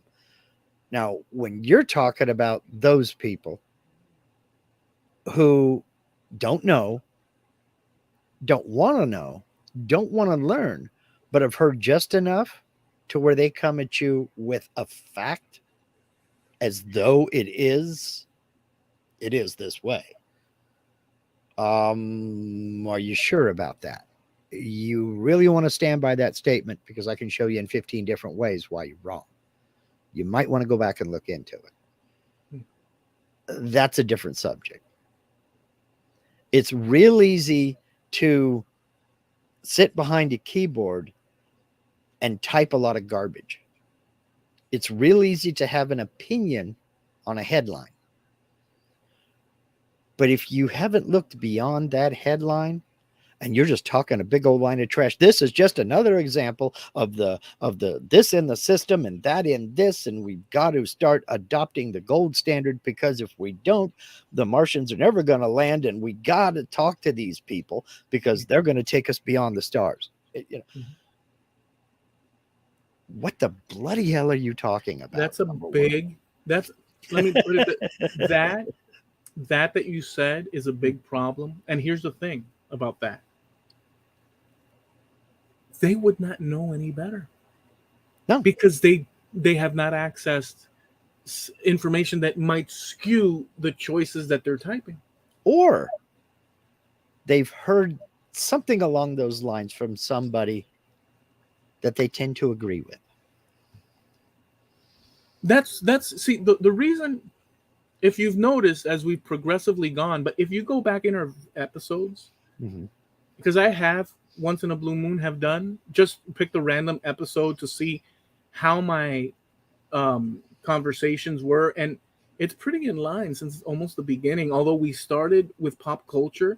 If you go back, the way we handle things are roughly within the same so on one if you look at that trajectory, Mark, if you go back, although we've touched on so many different topics since then, but if you look at the way you and I interacted back then and the way we approached ideas and so on and so forth, and forward it to now, I mean, you could find differences here and there, but as a general direction, the way we interact with each other and the world appears to be from now we have learned X amount of things, because when we started, there were certain things that we didn't know, like the DNA part wasn't necessarily in full throttle. There was other things, but if you listen to the approach and arguments that we use, I don't know if you've ever done that, but if you do that, you'll see patterns that reoccur between you and I that are ingrained so much. So here's what I'm getting at. How can you fight something? Fighting is maybe the wrong, but how can you, I guess, evaluate certain things when we're condensed? We're so many ideas, concepts, this and that, attitudes, growing up styles. We're so many things crunched together for so long. I mean, we're talking about half a century and beyond, between you and I, or over 100 and something between you. How can you? How can one self-evaluate such? And you could, but that effort requires a lot of sophistication in terms of humility, and in order to say, wow, so this is the, do I speak correctly this way? Is this correct that way? I mean, it would take all that. And do we do that? I can't speak for you, but to a degree, but we do fall under the category of humans, just like just like these people that I'm categorizing generally. There's a difference between general. I'm not saying this to you. I'm saying this to you and everybody out there and in the future. There's a difference between general, the category, and particular instance, the category. When you go general, yes, it's general, so it's a broad thing, but you're laying some sort of broad category foundation of a concept, and the specific, now you're getting into honing in. Specifics can be different from person to person. General can also vary, but it's more like a blanket sort of thing to sort of like cast the net. So there's these two things. So I can't speak for individual people and this and that. No, neither of us can. So long story short, looking back at our things, you could see that there's certain constants in you and I, that's specifically how Mark Lindsay interacts and how Eloy interacts in a rough general sense online here in this situation. Right. Maybe not the same way at the grocery store and this and that, but we have our formation is what I'm getting at. Yeah. So certain things that last thing I'll say, certain things that you and I about ourselves could question, we have to accept I have to accept the fact that might be a lot of it out of reach for me. Just like the language, I can't self-evaluate my own exactly perfectly. I can't really think to myself, hey, do I have that sort of, I can't do that. I can show you how, but go ahead. And the final thing, what, recording it and then listening back or something? No. The final thing is that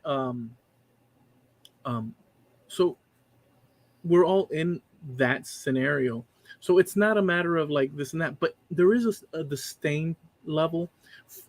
So if you're at a traffic light and a traffic light attendant is putting his shoulder, his elbow on your window in your car while you're waiting for it to change, says, let me sit here and educate you on everything about the traffic light. At that very moment, we got to get home and this and that. You might reject that flat out because you got something to do. Yeah, the priority is there. So there are situations, but I'm talking about a situation where somebody tells you, you're in conversation and you say, no, because I'm from Oregon. This is just one example. Mm-hmm. And so, oh yeah, well, Oregon, and he says a slew of things that matches nothing to the reality of the thing. And then you try to explain and they dismiss it completely. Mm-hmm. You're like, well, what's the purpose of that? So I'm talking about things like that. So you offered information to clear up a misconception, like I've done to certain people, a certain common friend, when we were talking about the Mayflower and a bunch of things. Yeah. And it was just a freaking train wreck. The things that the person was saying, it's just a complete disaster. And, but the person wasn't having it. It doesn't detract from the person being a nice friend. Yeah. And me appreciating the person as a good person and all these. It just means that it gets back to the person didn't care about the facts. No, we don't know that. It could mean that, but it could also, he flat out said he didn't care. Yeah, but do people? Okay, I'm not saying this person, but as a general rule, do people say things that they don't mean? Do people that? All the time. And do people sometimes say things without thinking, just to get out of a bind? All the time. Over embarrassment? All the time. And that's my entire point. So we can't really categorize those people as ignorant, willfully ignorant, or persistently ignorant if you're not getting the truth out of them. No, because here's why. You can't. Here's why. Okay. Here's why. It's like giving an IQ test. If you go into an IQ test and you take the test and you do it honestly, that's going to be a judgment as to how you rate versus other people. But if you go in there with a preset pattern in your head, I'm going to go answer 1. I'm going to fill in bubble number 1. Number 2, I'm going to fill in number 2. 3, 4. And then I'm going to go back to number 1. So you have this pattern. That is not a gauge of how intelligent you are. That's a gauge of how, of what type of coincidence. Mark. Is okay, Mark. But here's my point. You're making this up is what I'm getting at. Who's to say this person wasn't making all of that up? Mark, intelligence and ignorance may run parallel, but they're not the same thing. No, I understand that, but my point is simply this. It all comes down to the person making the choice. It's the same type of choice. For me to sit there and go, oh no, I don't care about that, as it is for me to go in and say, I'm not going to take this test honestly. It again, you cornered the person on a fact, and it was an absolute train wreck. I do remember this. I remember it pretty well. Would you say that that's ignorance over the subject touched upon?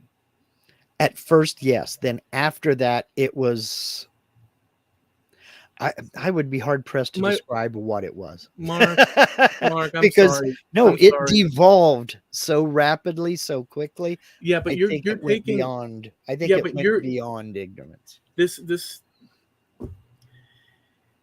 You know, it is what it is. I'll just say this. To me, it was ignorance. It It doesn't make started it. out as ignorance. Yes. It started, ended, in between. Sorry to say, Mhm. you may take a different approach for whatever reason. I haven't heard a convincing explanation because it's a train wreck already. Dude, I'm not trying to explain it. And but here's the thing. Here's the thing. And this is just an example of the main topic. So, um, since we know what we're talking about, it becomes slightly personal, and there's other things involved. Well, Like dude. I understand the lay of the I land, dude. I I Look, I I understand the lay of the land. I'll be So honest with you. It's you remember it better because it was more personal to you. I was a bystander watching both sides. yeah, but let's not devolve into the So, was it ignorance or not. You say oh, but it definitely started out that okay. way, but then I think it just got defensive, and that's when it. No, but that's the event. I'm talking about the So am I. understanding. It So was am I.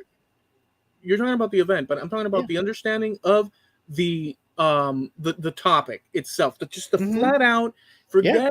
forget friendships, forget emotions, Yeah. forget all that. Just the sheer facts of the matter of the Mhm. historical thing. Yeah. Was it ignorant? It was ignorance, That's it. but that's not where it stopped. That's what I'm getting at. Yeah, but I'm not talking about the stopping and getting Okay. into the Well, emotional and okay. the reason. Right. I don't want to go there because then that goes into the. I'm just Okay. saying that the principle of the thing is that doesn't make the person. We're all of us, good people sometimes. We're all of us ignorant people sometimes. Mhm. We're all of us confused sometimes. We're all of us sick sometimes. There's no category of pointing fingers at others that we couldn't, if we were honest, direct at ourselves. If there's not, so I'm coming at it from that humility place, but I'm using Mhm. examples that might be taken but there's nothing available out there that I'm not capable of, that you're not capable of, because after all, we were born with two legs, arms, Mhm. head, some hair on our faces and whatnot, with two eyes, a nose. We're human beings.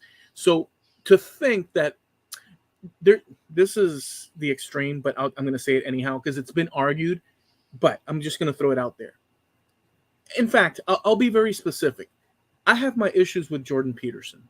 I have some significant, and I like the guy broadly. I like the guy, but I have issues in some of the things that because there's Well, problems everywhere. anyway. But in as a general sense, I like the direction of many of the things, but some other things I'm completely just I can't believe it. But in any event, and I have my reasons, and I can lay out my paperwork as to why. But with that said, and who am I to say this guy's a professional, whatnot? But I'm a human being, and I have my criteria, and I could show some reasoning Yeah. as to what I Okay. believe. All right, so he says that, and I'm paraphrasing terribly, but the idea that people around the world that look at events like the 20th century, World War II, the Nazis, Hitler, and point at them, and this goes to a lot of what we've said before, and point at them and say those were bad people, rightly so.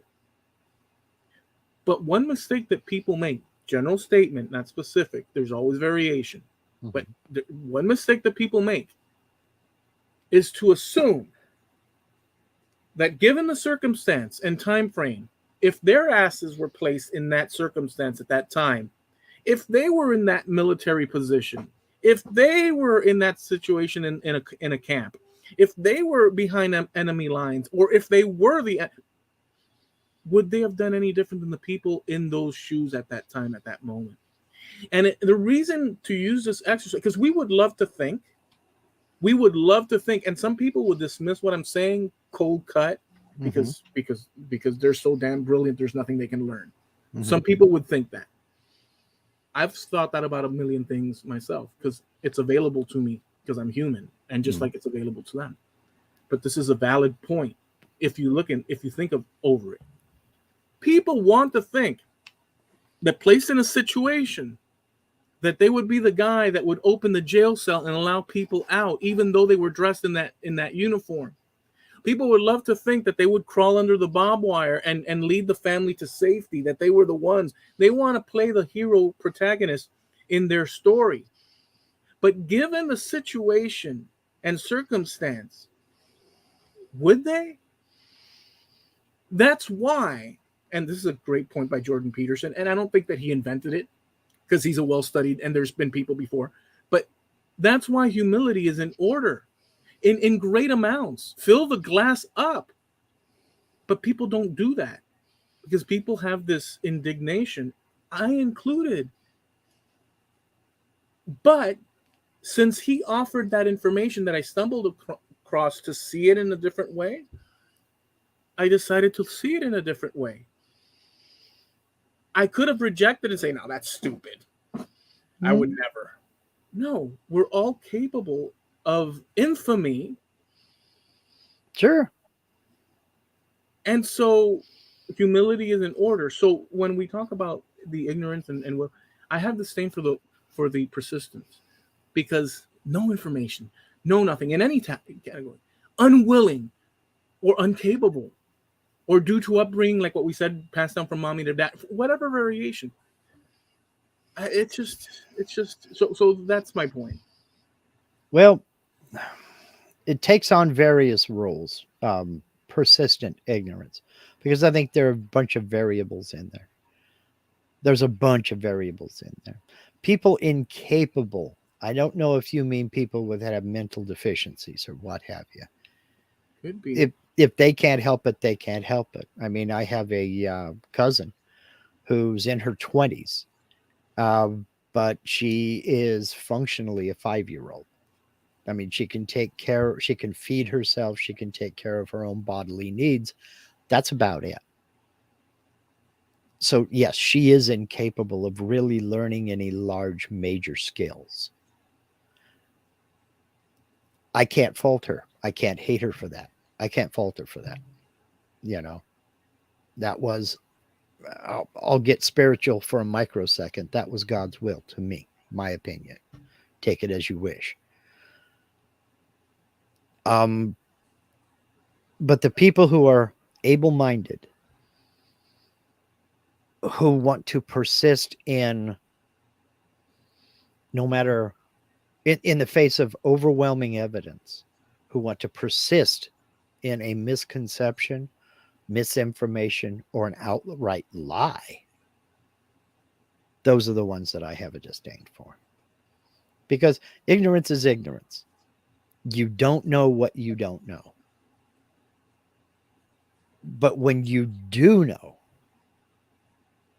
when you do find out, I think that's a different category. And you could opt, if it's something, you could opt, right? So there's also the situation to use what you're. So I agree with you. I I agree with you. I'm just thinking now this variation. You could opt as that person that received that information and rejected it, but you received it, understood it, processed it, understand the validity of it, and decide to operate as if it's not true.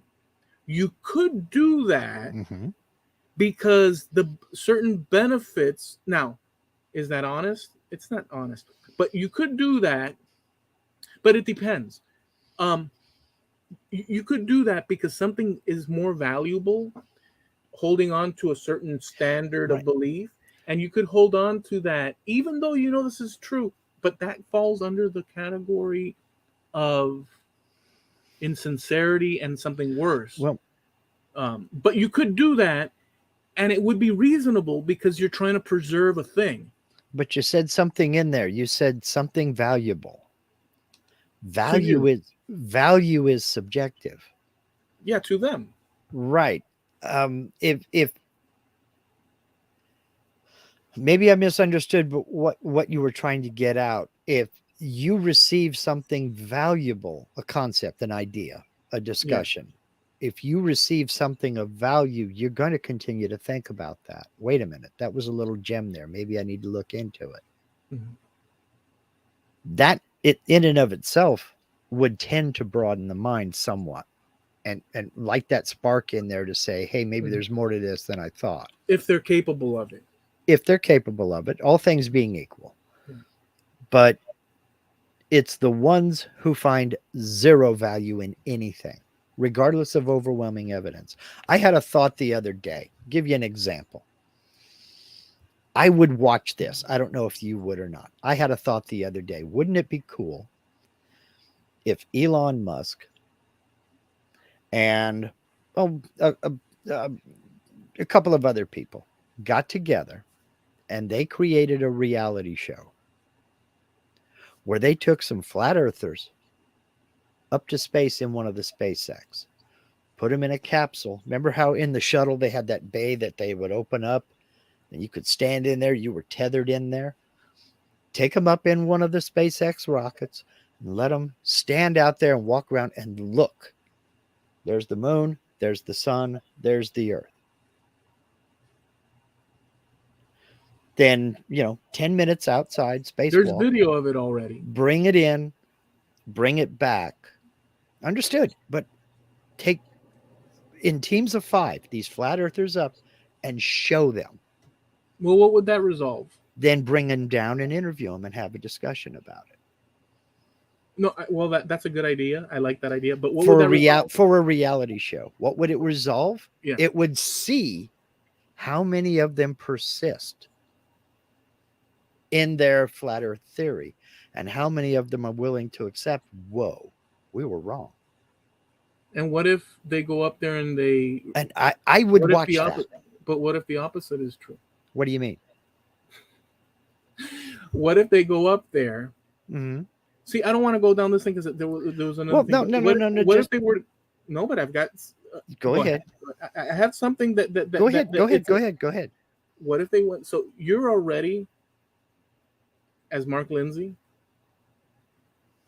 according to all the information you know, granted, know the plot, the conflict, and resolution of that game show.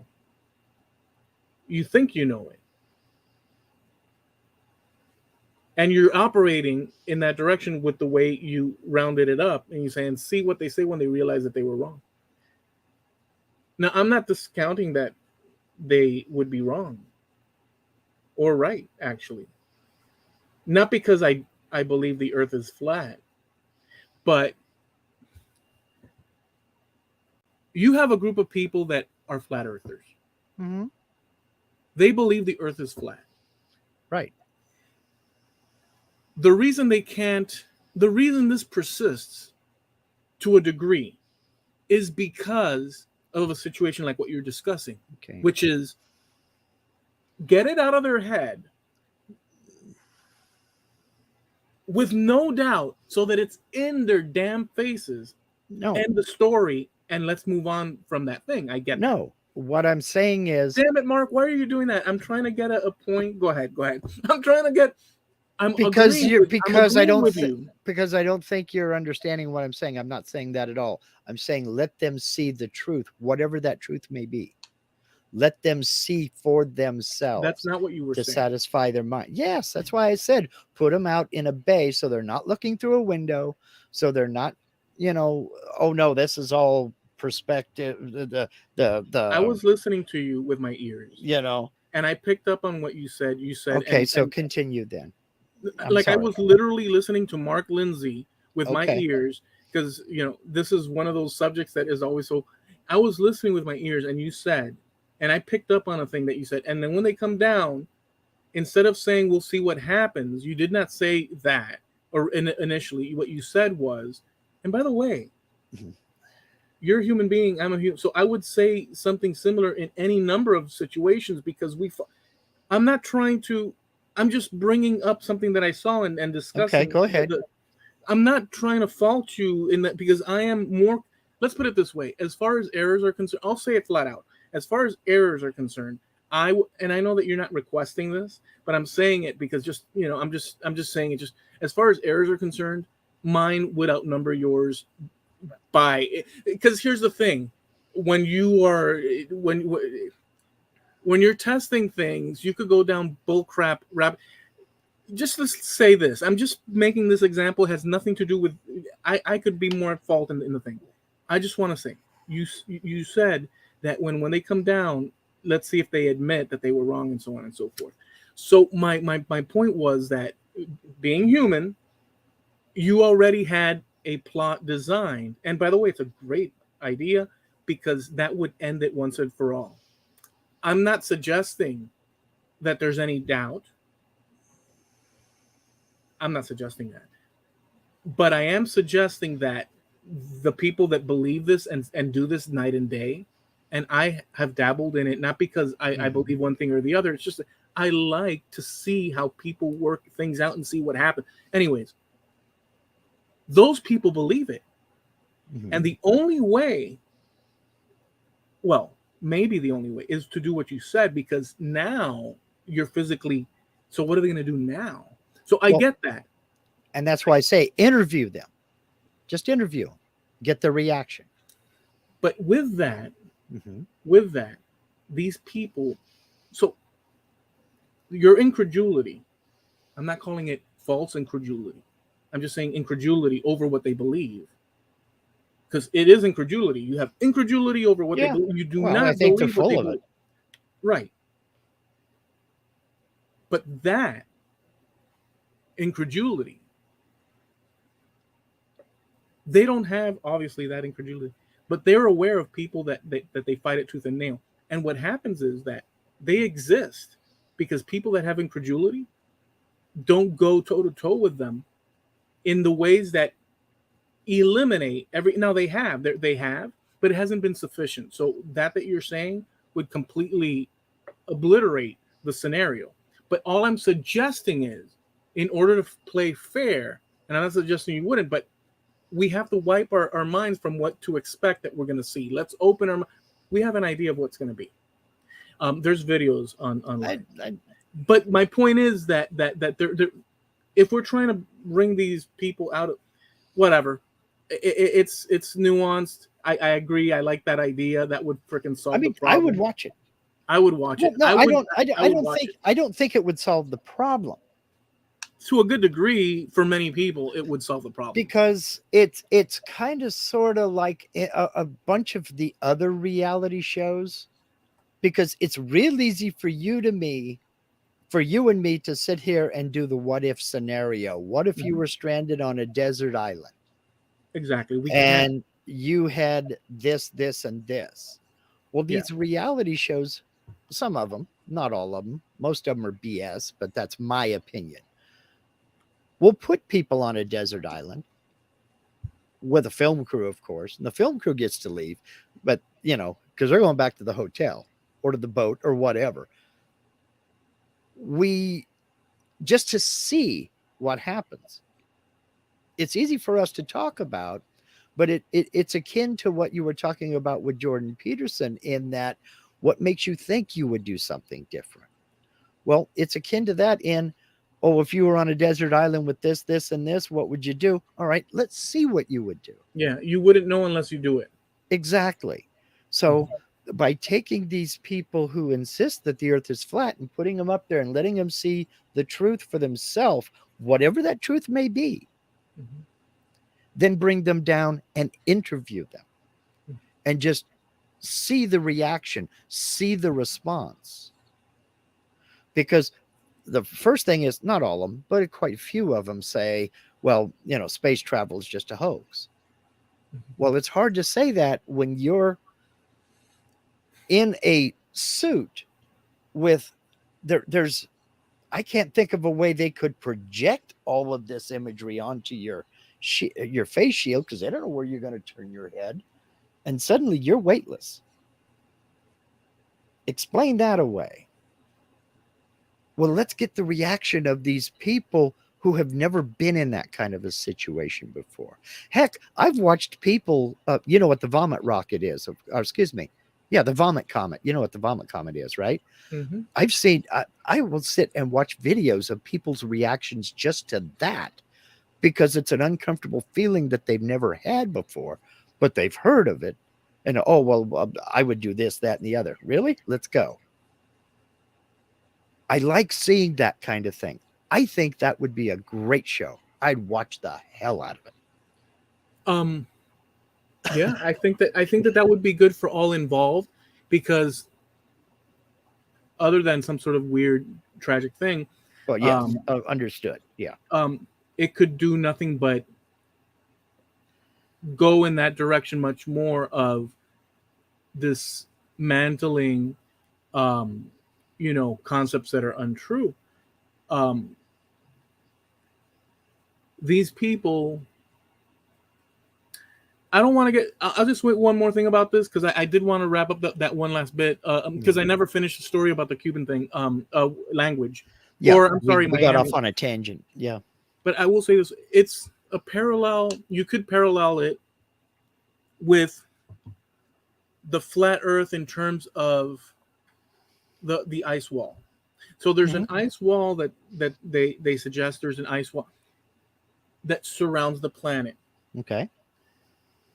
and beyond that ice. So here's the thing: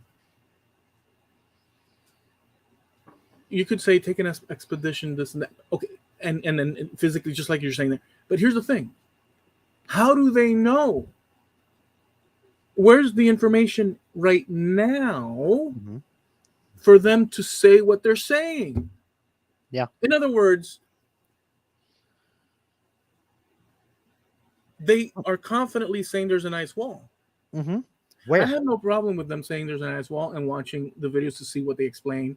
There's no confirmation of anything. It's just, but then people come in to explain why not, and the why not people are also incorrect, even though Right. they're right. Right. And You, because you know why? well, the onus of proof is not on them, but go for it. No, they're both freaking wrong. Well, yes, in an argument, debate slash whatever, Mhm. but in fact, Mhm. they're both idiots completely. The flat Earth and geniuses. The flat earthers are completely yes, the onus is on them to prove that darn wall. Mhm. But where these people that are trying to dispel that, due to the knowledge that we've gained and this and this and that, Mhm. is that they're relying on whatnots that other people have built upon Mhm. without their first knowledge study. And some people have gone and tried to work it out and this and that, but unless they do what you're saying, Mhm. and in this case the flat, oh I'm sorry, the ice wall, if unless they go all of them and say, okay, let's we're gonna hash this one out, and they go straight into that and they climb up and they start walking, unless they do that, Mhm. even though we have the confidence that, come on, give me a break, where's the actual information to even let you start saying that there's a nice wall, even though you have all that, Mhm. problem will never be resolved to a great degree for the people that do believe it, until they take their asses into that or up into the thing, Mhm. cross that Rubicon, and lay it out freaking like, and Yeah. if it sounds extreme, why should we? It sounds extreme, but to the purposes of what you're saying, was really what you're saying. Send them up, let them see, and then freaking and then freaking deal with it. So I get that. I like the idea. But until that happens, there will Mhm. always be these people, and they'll be Sure. creating maps, and Sure. they'll be creating, Mhm. but where is the actual information? Yeah. Yeah. Where did this come from? Exactly. See, because if you say there's an ice wall completely surrounding this flat disk, that should mean you should run into that ice wall no matter what direction you go, not just north or south. There should be one to the east and one to the west. Mm. Go take a picture of it. And don't show me the Andes Mountains. Don't Mm. show me the Rocky Mountains. You can go over them. You can drive through them. There is a nice wall though. Well, down south, yes. Up north, Everything, yes. everything within context. Within context, Mhm. there are parts of Antarctica Yeah. that rise up so far up that you have the Hmm. cruise ship so small. I've seen those, Yeah. and there's this huge wall. So that is an ice wall, but Well, that's different. Go ahead. yes. But that and there are also the dry valleys down within. So yes, absolutely, there are huge cliffs of ice that are there. If a person that sees an ice wall, that Hmm. image, and there's some Hmm. great images, they're freaking awesome, of that ice wall. Some people, that's all they need Yeah, to dude, confirm. you can go see it yourself. You can take a ship from Christchurch, New Zealand, down to Antarctica. They do it during the summer. Yeah, my point is that But to yes, some you're people, absolutely right. the evidence required to believe something Hmm. is maybe this much, and for other people, it's more. And some people fall in the thing of incredulous, period, and other Uh-huh. people are always doubtful. You know where I sit? So I'll tell you where I sit with everything, not this specifically, but in general with Yeah. things that I haven't processed fully. Here's here is complete clarity, and here is the maybe, maybe not, and here's I don't know. In general, I fluctuate between I don't know and Yeah. teeter totter. Even though I may say something very like sternly, um, how far can we go pressing one Well, topic until you find the weakness of my belief, and therefore we have to lower the category into bull. I don't know, bull crap or assumption. How yeah. many of those? Now, do we live our lives like that? No, but if we're You can't. exercising this, you can. So, You can't live your life that way. right. Um, But behind the background in the machinery, where the people, pulling levers and all that, those things are happening in the background with us out working it out. If we're lucky, we know that there's things that we know that we can physically touch, see, smell, sure. hear, and then there's things that have been amalgamated through history as truisms. Some of the stuff in there, Well, to whatever degree, may or may not, without malicious intent in many cases, right. and if It's some just to the extent of your knowledge at the time. right. So there's all these things And happening. But and my go ahead. and that dovetails in with the decay of facts, because there are things that we knew to be absolute and certain 10 years ago that have been disproven. As technology gets better and as our well of knowledge deepens, and as the volume of knowledge we have collect expands, we find out that certain things that we thought were the absolute truth 10, 15 years ago, or even 5 years ago, are just not true. Mhm. And Yeah. that's the decay of facts. um, During one class I took early on in college, one of the professors came out with a statement that I tried like hell in my brain to fight, and I just finally couldn't. And that is, there is no such thing as a fact, because everything is subject to change. And that's It's a the only thing that will not change, it's a is that tough one. everything else can change. It's a tough one because the word fact is so powerfully in comforting, in that it's the authoritative final Yes. stand. And that's That's a why fact, it's Jack. that's why it's so, now it's used colloquially or just popularly, um loosely thrown about, and you could say certain things are a fact if you want to get mundane, but we're talking about these bigger concepts and scientific stuff and such. But I could say that it's a fact that I'm doing this with my finger right now because Sure. it's instantaneously right now at this moment, and Sure. you could still get away. You could still get away and say, I don't know that. You could still No, do it. Oh not with yeah. a straight face, because I see according it to with my eyes, I hear it with my ears, no, according to your standard, to your willingness to, yes, Mark, in day to day, you and I, normal people, Sure. yes. But if you were willing to push the envelope, and it's not silly, because this application occurs in science all the time, because this can be replaced for any number of things that somebody says or you see something but you don't understand. Let's No, put, I'm well, gonna split hairs with you. No, it isn't, okay, go ahead. because it's repeatable. I can No, but do it. you're doing it. Yes, it's repeatable and it's Let, predictable. let me throw the wrench in your thing. Remember, Okay. this is under the category not of standard every day. Okay, You and I, understood. normal human. But This you is were pushing the talking envelope. about, but you were talking about in the context of science, Let and me that. throw the let me throw Go the ahead. wrench. Let me throw the wrench Go in the ahead. context of science and everything. Go ahead. And you don't believe it with your face of incredulity. Go Here's the ahead. thing. You don't know as a fact to you from your senses. Yes, you're Mhm. using your eyes, but what is in front of your eyes? A screen. You do not know for a fact. Now remember, we're pushing the envelope, not normal every day, but you do not know if in fact I'm not doing that at all, or I'm not even me, or this is now, is this going into the ridiculous? Yes, of course. But because we know that we have a screen and we know that it's communicating live within a few milliseconds delay, you know Mhm. that I'm me, you know that I'm doing that. But I stopped myself.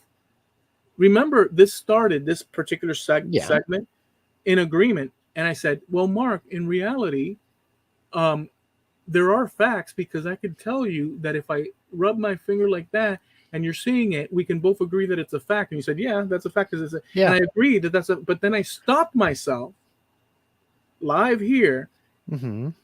mentioned it was ridiculous. And this is now pushing the envelope into ridiculous. And then I went about explaining this. Understand the process of what I'm saying. And why did I do that? Because even though that's silly, Hmm. the point is, let's not take for granted what we think we observe with our eyes and the interpretation of what we're seeing, or what we hear, what we think, or what we read, or this or that. So that's why I stopped myself, not you. I didn't stop you. I stopped myself and said, well, wait a second. Is it true that you could really say as a fact? Could this not be one big hoax? And the joke's on you. Pull the lever and you fall into the water tub and stuff. We don't know. These are abstract, sort of like stretching and all that. But the point is, we don't know. We don't know unless we see, hear, taste, smell, touch, And so on. that's what science is, and that's one of the tests for science: predictability and repeatability.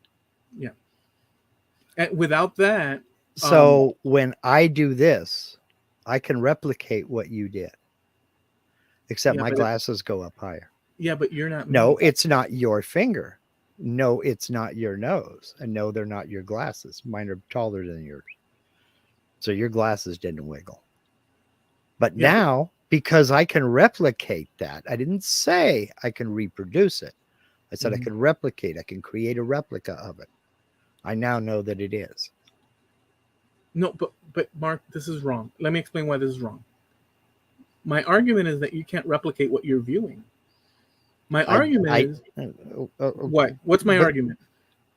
no, your argument is that I don't know that you actually did that. Yeah, that what you're witnessing is even a freaking now that you can repeat it. Yes, I know we can repeat it, but that I'm even a thing.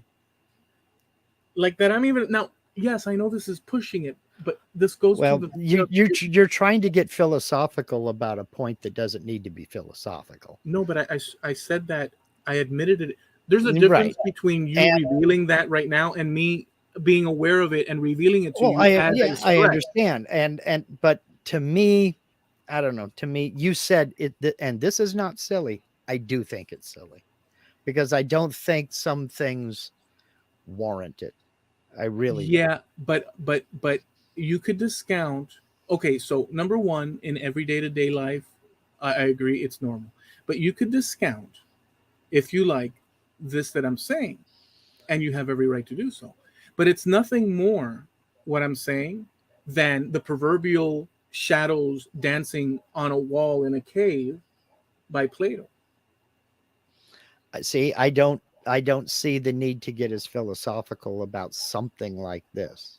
I just No, that's you not don't see it. entertaining to me. That's not entertaining to me. It's not interesting Yeah, to but me. you don't see it. Hmm. It's not That's just you. Yeah, that's In the just me. boundaries, in the boundaries. But Yeah, that's what I said. That's just me. but that's why I said pushing the envelope, because I know more or less when we go into the fog of, like, the extreme, we have to get on with it. So I agree with you, but there is not that boundary that you set Hmm. exists for you, Yeah. and you know that, but you know that there's something beyond that boundary, right? Well, there's something beyond every boundary if you want to dig for it. That just is not part of my interest. So no, dude, before you even said, I already knew that it's not part of your Yeah. interest. But that's why I said a stretch and whatnot and this and that. But it's Hmm. not silly. It's silly to you. Hmm. But yes, it runs into the philosophical. Hmm. It runs into the philosophical. But my point is that you could get out of saying something as a fact, even when it's something instantaneous. Hmm. If you're pushing the envelope, you're not willing to push. You're willing to accept this as fact. That's enough for you. Hmm. And I agree with you. But that's not enough for certain people, is what I'm getting. Well, For then some people, and fine, those people can get philosophical and they can dig deeper on that. and I just don't. It and doesn't we need interest those me at all. people. And we need those people. Well, fine, great. Because those are the same people. Those are the same people that produce questions like the Jordan Peterson question of, if you were on a desert island. Those are the people that, well, we need them. We need them because it's not just the now, it's using the brain in other ways. So understand, these things that are philosophy may not be your bag in all fronts or to the T, like in a situation ridiculous like this, which I admit it's ridiculous. Um, but it's not unuseful. But anyways, it doesn't matter either way, because we're not going down that, we've gone down that train too much. Let me just wrap up the language thing. A lot of people in the comment section considering Miami English. It's a Mhm. new development within 60 years, where it's coalesced with usages that are found in Spanish that have been bled into English, and it has its own place here, but it's very young. And so because it's very young, people observing it, um to a degree or not, may have disdain for it, may think it unsophisticated. The arguments that the article made is that when Irish came over and other people, Mhm. early on, their English wasn't up to par with the standards of the people in their respective areas in the country, and it was only as things evolved and it coalesced, and it just, I guess, Mhm. even with people marrying in with each other, um, local sayings becoming standards, and little slants in the way they use words, it became a thing where it's recognized as its own thing. But early on, so Miami's going through a thing like that now, Mhm. which is what they were suggesting, the FIU University document and whatnot. But what I wanted to share is that in the comments, according to each person's background, Mhm. it ran parallel to their dislike or acceptance of said article. Mhm. So you had one certain community where you say, yeah, well, yeah, that's, this is, and another certain, and so everything fell in line, which shows how is it that you could strike, how is it you could strike it rich in Las Vegas 5 times in a row, um, by the groups that are or not associated with said occurrence have disdain or not disdain depending on their positioning on that timeline associated with that group, matches. So it's like winning the lottery again and again, because everybody falls in line with their particular. Which, so what it says is that there's preferences or leanings, and it's not cold cut solid. Some people would cross the line and say, "Yeah, you're right. This type of English is okay," and they weren't part of that community. Let's say the Miami Mhm. community. So you had crossovers, but in general, everybody falls in line with their prescribed historical, cultural, Yeah. things. It's so Yeah. funny because it just goes to show how much, to what degree, or at least it's a little window as to how people lean just because of the surroundings that they're involved in. Yeah. Is that being um, studious and observant of the world, or is that you just participating in a social group, cultural group, Yeah. A um, regional group. Yeah. that you're just part of, and Yeah. it has nothing to do with you critically thinking jack squat. It could, but at the end of the day, you fall within a sphere. Hmm. It's amazing. So I Um, read that, and some people were like, "Well, go ahead." I will tell you right now, I have never heard it. When you said just a minute ago, I suddenly got it. And that's what that was for. I suddenly got what you were getting. Little injections of not Spanish language, but uh, word forms, syntax, things of that nature. I suddenly got it. I suddenly understood. I have never heard it that I know of, that I'm aware of, but I can tell you one right now, I'm 100% with it. Go for it. With, Because with what? that's With with this Miami language, with the but it's Miami dialect. it, 100% support it. it's just an evolution. And that's why. That's how the language gets richer. That's how the language evolves. That's how it becomes fuller. I'm all for it. Yeah, that's the argument. Is one is that one where it just happens. It's what's Mhm. happened always. Yeah. Um, um, and some guy wrote, well, they should speak correct, proper English and not this, whatnot. So this guy wrote that. And a lady from the Keys came in and not only obliterated him, but a bunch of people in such a devastating and, I mean, humbling way where the people didn't even realize they were getting slapped left, right, and center by Mhm. just pure usage of of the English language, to explain why this idea of the English language being the proper this and that. She laid it. I'm paraphrasing, but she said something to the effect of, "Well, what do you think English came from? Mhm. And where do you think, and what do you think they speak in English in England compared, or in Exactly. Great Britain compared to over here, Yeah. and how about down in Australia? What do you think?" And the guy talking about persistent ignorance, he's a smart guy. Whether or not he's denying it because of ego or other things, who knows? Mhm. Or not accepting it because he doesn't feel like it. It's his worldview. Who Yeah. knows? But he was like, nope, nope, nope, nope, nope. And she obliterated him.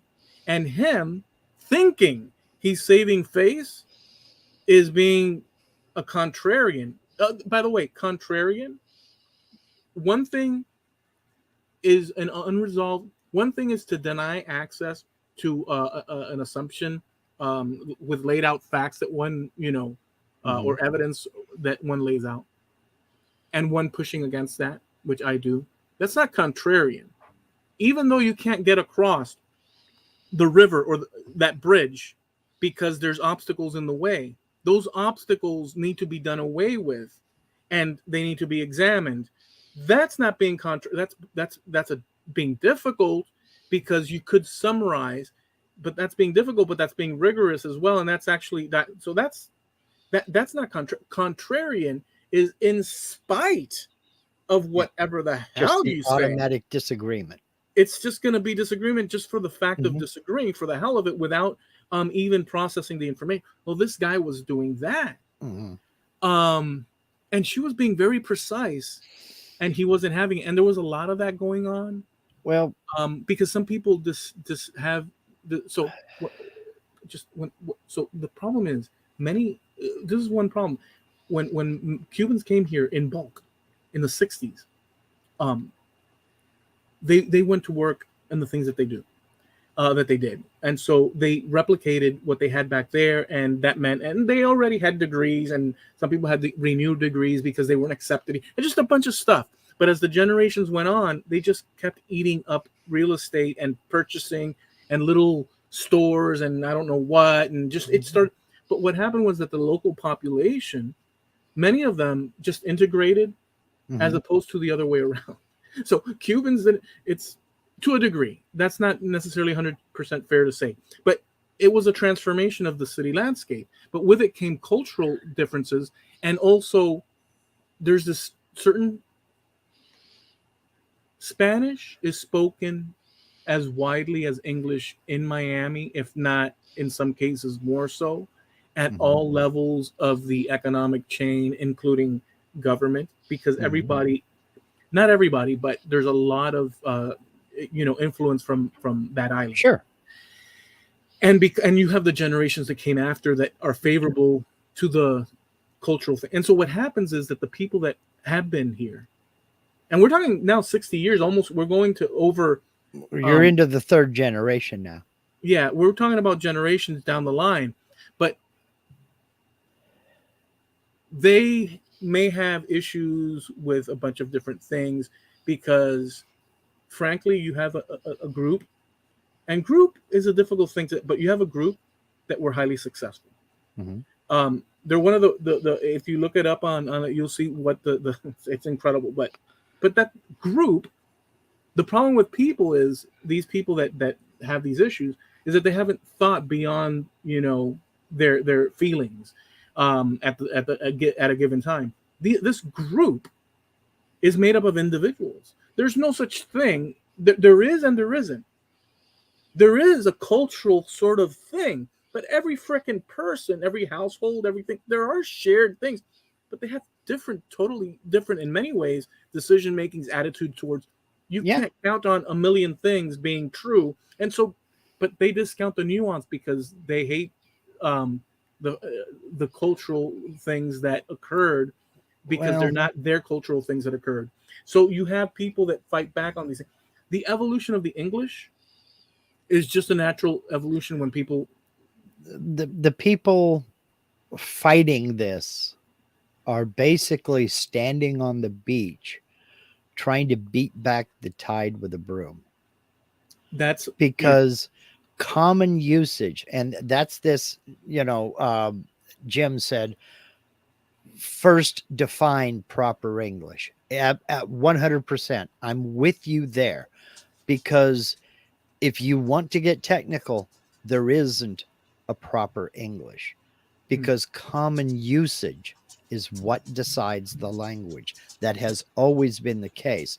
And lexicographers, linguists will mostly, the overwhelming majority will agree with that. Now, there are some who sit there and pine for the good old days when everybody used proper English, but there never was such a time. There yeah, never was.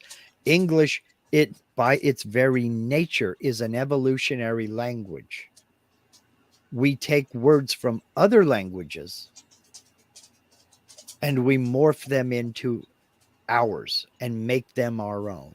yeah, Um, it's basically a Germanic language with Latin, Greek, French, Slavic, Nordic, uh, all kinds of different influences. I mean, pick anywhere in the world, we have borrowed from those languages and we have morphed them, anglicized them, and made them more comfortable for our speech patterns. And we use them every day, every yeah. day. It's an evolving thing. So, what is going on in Miami right now is no different than what's going on in San Francisco, California right now, or what's going on in Billings, Montana right now.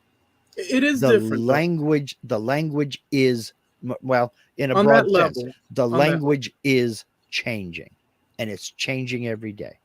the only difference or one difference is that it's new in terms of it's a 60-year-old, 60-plus-year-old, um, thing that's going on, Mm-hmm. whereas these other places have had long-standing Yeah. history, so it might be readily accepted that a Bostonian accent, although people might make little jokes about it, nobody really seriously questions it as a variation within the norm. But when something is new, um, Well, I have a question. it's I have a question. Is it spreading? Is it expanding outside of the Miami-Dade area? there's they're calling it this. I don't even know if it is true. Okay. It's true to a degree.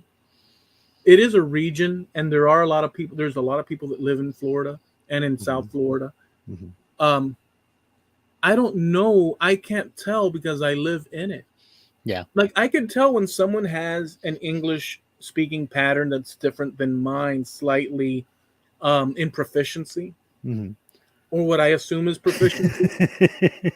What are you Sorry. laughing at? Well, what it you reminded me. I've constantly said I think it was the official greeting of South Carolina. You ain't from around here, are you, boy?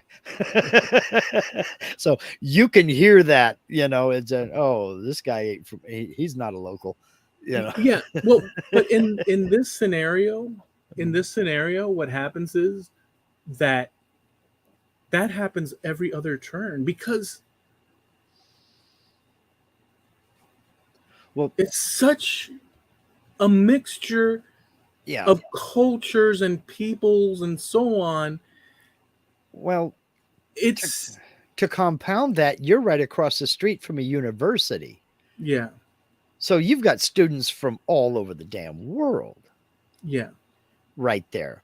So, I mean, it is very possible that you are standing in line at the Publix picking up some clam chowder behind somebody from another country. Hmm. They could be from Japan. All the time. So compound that. I mean, you want to talk about a melting pot? It's your neighborhood, dude.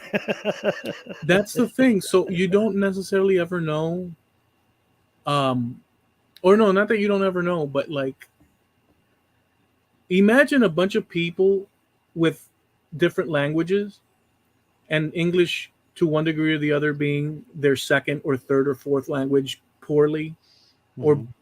in a Broken, sliding yeah, scale, and everybody communicating from different places in English, but with different levels of precision, yeah, where the communication is just like yeah. it's a crazy thing, You want and to talk and, and about a that's communication barrier? Holy cow!